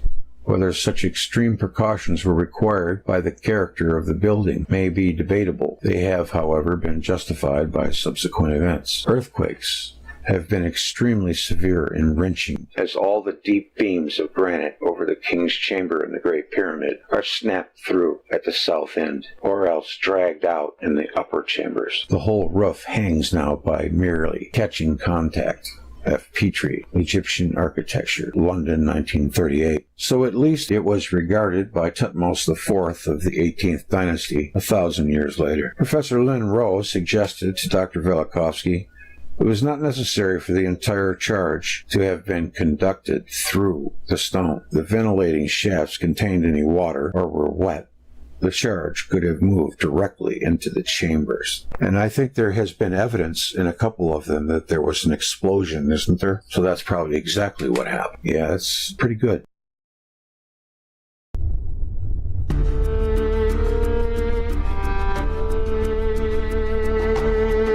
Well, that'll do it for this week's live stream. I will be dropping a video this week coming up, and I'll see you next time.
Deification of the planets. The sun and the moon are two great luminaries. I'll tell you after this. It is easily understandable that the imagination of the peoples should be preoccupied with them and should ascribe to them mythological deeds. Yet the ancient mythologies of the Chaldeans, the Greeks, the Romans, the Hindus, the Mayans, preoccupy themselves not with the sun or the moon, but prima facie with the planets. Marduk, the great god of the Babylonians, was the planet Jupiter. So was Ammon of the Egyptians, Zeus of the Greeks, and Jupiter of the Romans. It was much superior to Shamash, Helios, the sun. Why was it revered by all peoples? Why was the planet Mars chosen to be the personification of the god of war? Why did Kronos of the Greeks, Saturn of the Romans, play a part in hundreds of myths and legends? Thoth of the Egyptians, Nebo and Nergal of the Babylonians, Mithra and Mazda of the Persians, Vishnu and Shiva of the Hindus, Bachi-Palazzi and Quetzalcoatl of the Mexicans were a personification of planets. Innumerable hymns were dedicated to them, and adventures and exploits ascribed to them. The life of our planet has its real source in the sun, wrote E. Renan. All force is a transformation of the sun. Before religion had gone so far as to proclaim that God must be placed in the absolute and the ideal, that is to say, outside of the world, one cult only was reasonable and scientific, and that was the cult of the sun.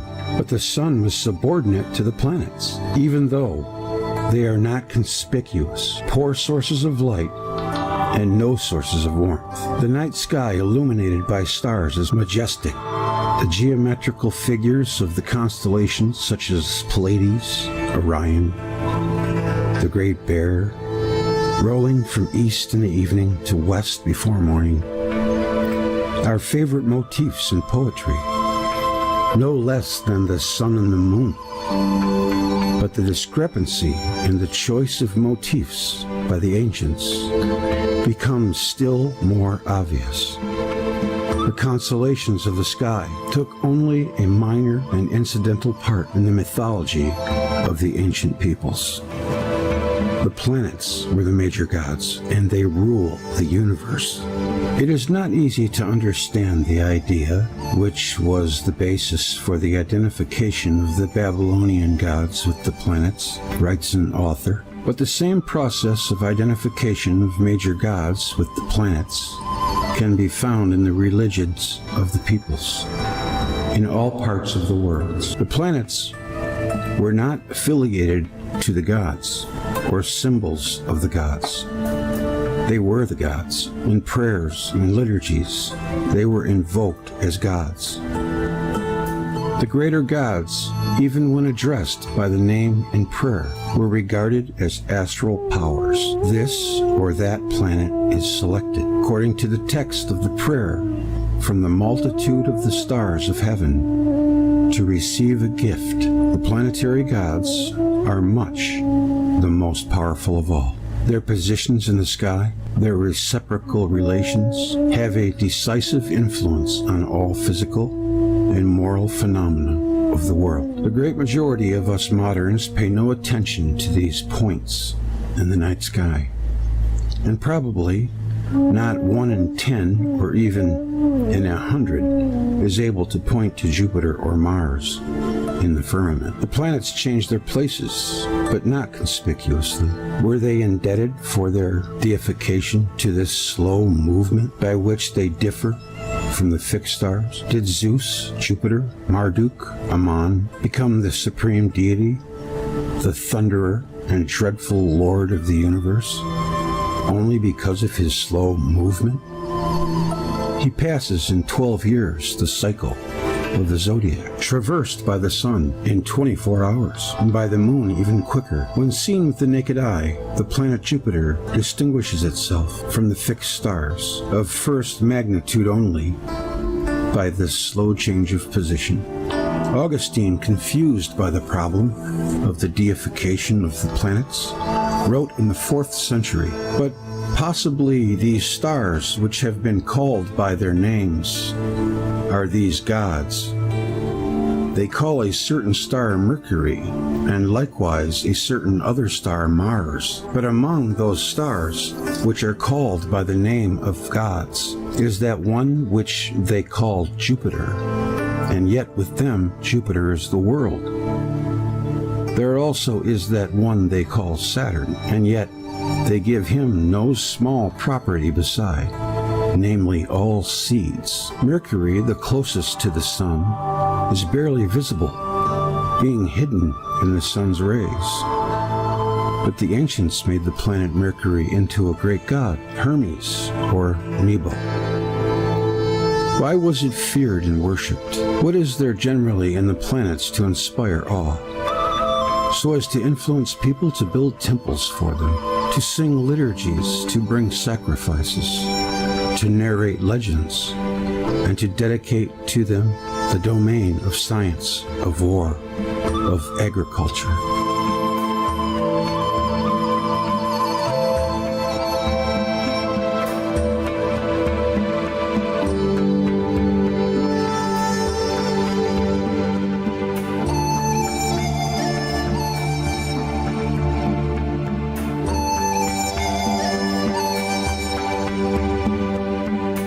The key to this problem, which is the major problem of all classical mythology, is already in our hands. The planet Venus was deified because of its dramatic appearance and because of the havoc it brought to the world, as described in Worlds in Collision. I illuminated also the events which made Mars a feared god. Divine qualities were ascribed to the other planets because of the catastrophes they wrought in earlier ages. In the Persian holy books, it is said that on the planets depends the existence or non-existence of the world. Wherefore are they especially to be venerated? The 7 planets rule the universe, says a Nabatean inscription. The Greeks and Romans believed that everything is in fact subject to the changes brought about by the revolutions of the stars. The celestial orbs, by their combined movements, are the authors of all that was and is to come. According to ancient Hebrew traditions, there are 7 archangels, each of whom is associated with a planet. The 7 archangels were believed to play an important part in the universal order through their associations with the planets. The reason for the deification of the planets lay in the fact that the planets, only a short time ago, were not faultlessly circling celestial bodies, nor were they harmless. This is also expressed in a Mandean text. How cruel are the planets to stay there and conspire evil in their rage. The planets conspire in rage against us.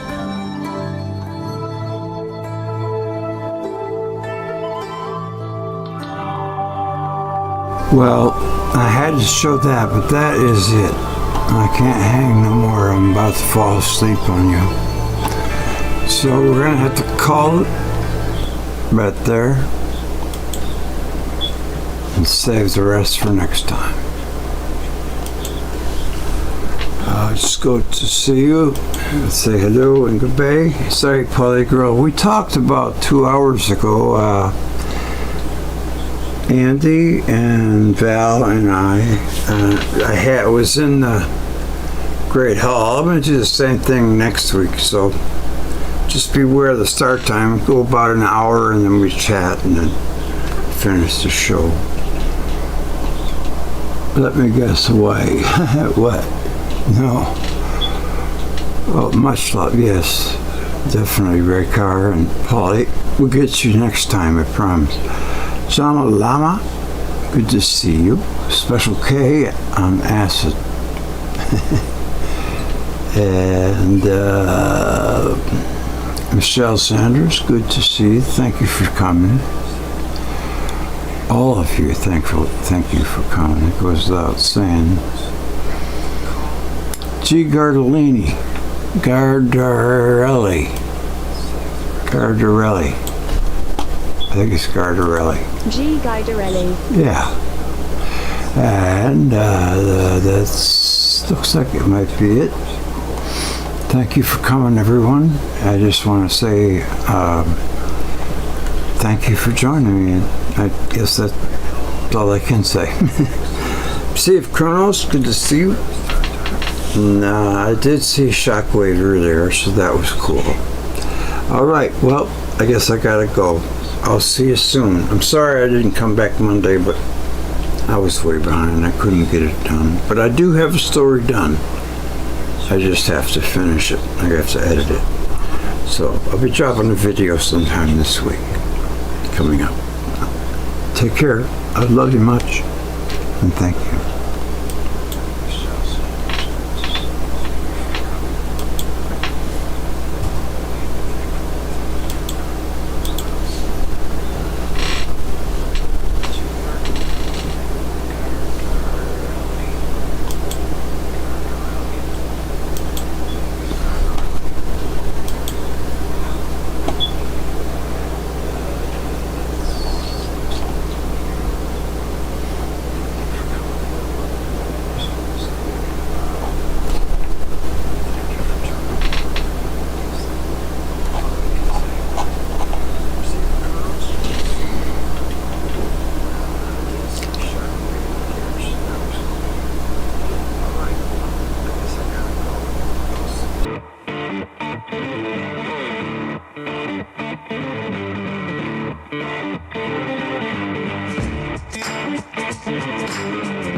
To clean my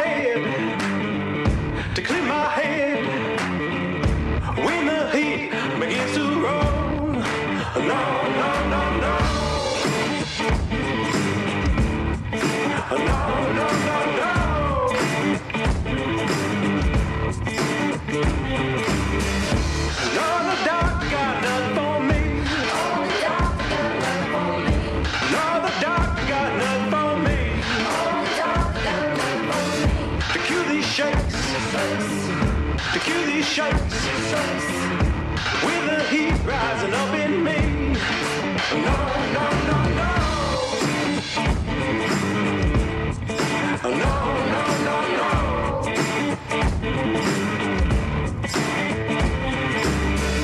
'Cause this ain't mine. This ain't mine. Won't leave me be. Won't leave me be. Won't leave me be.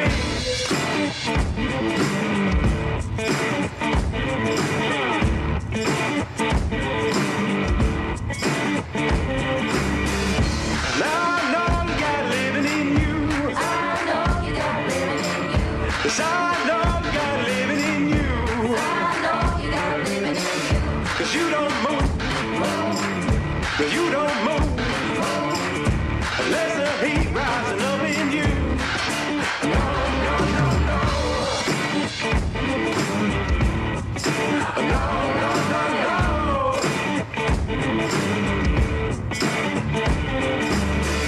'Cause this ain't mine. This ain't mine. Won't leave me be. It won't leave me be.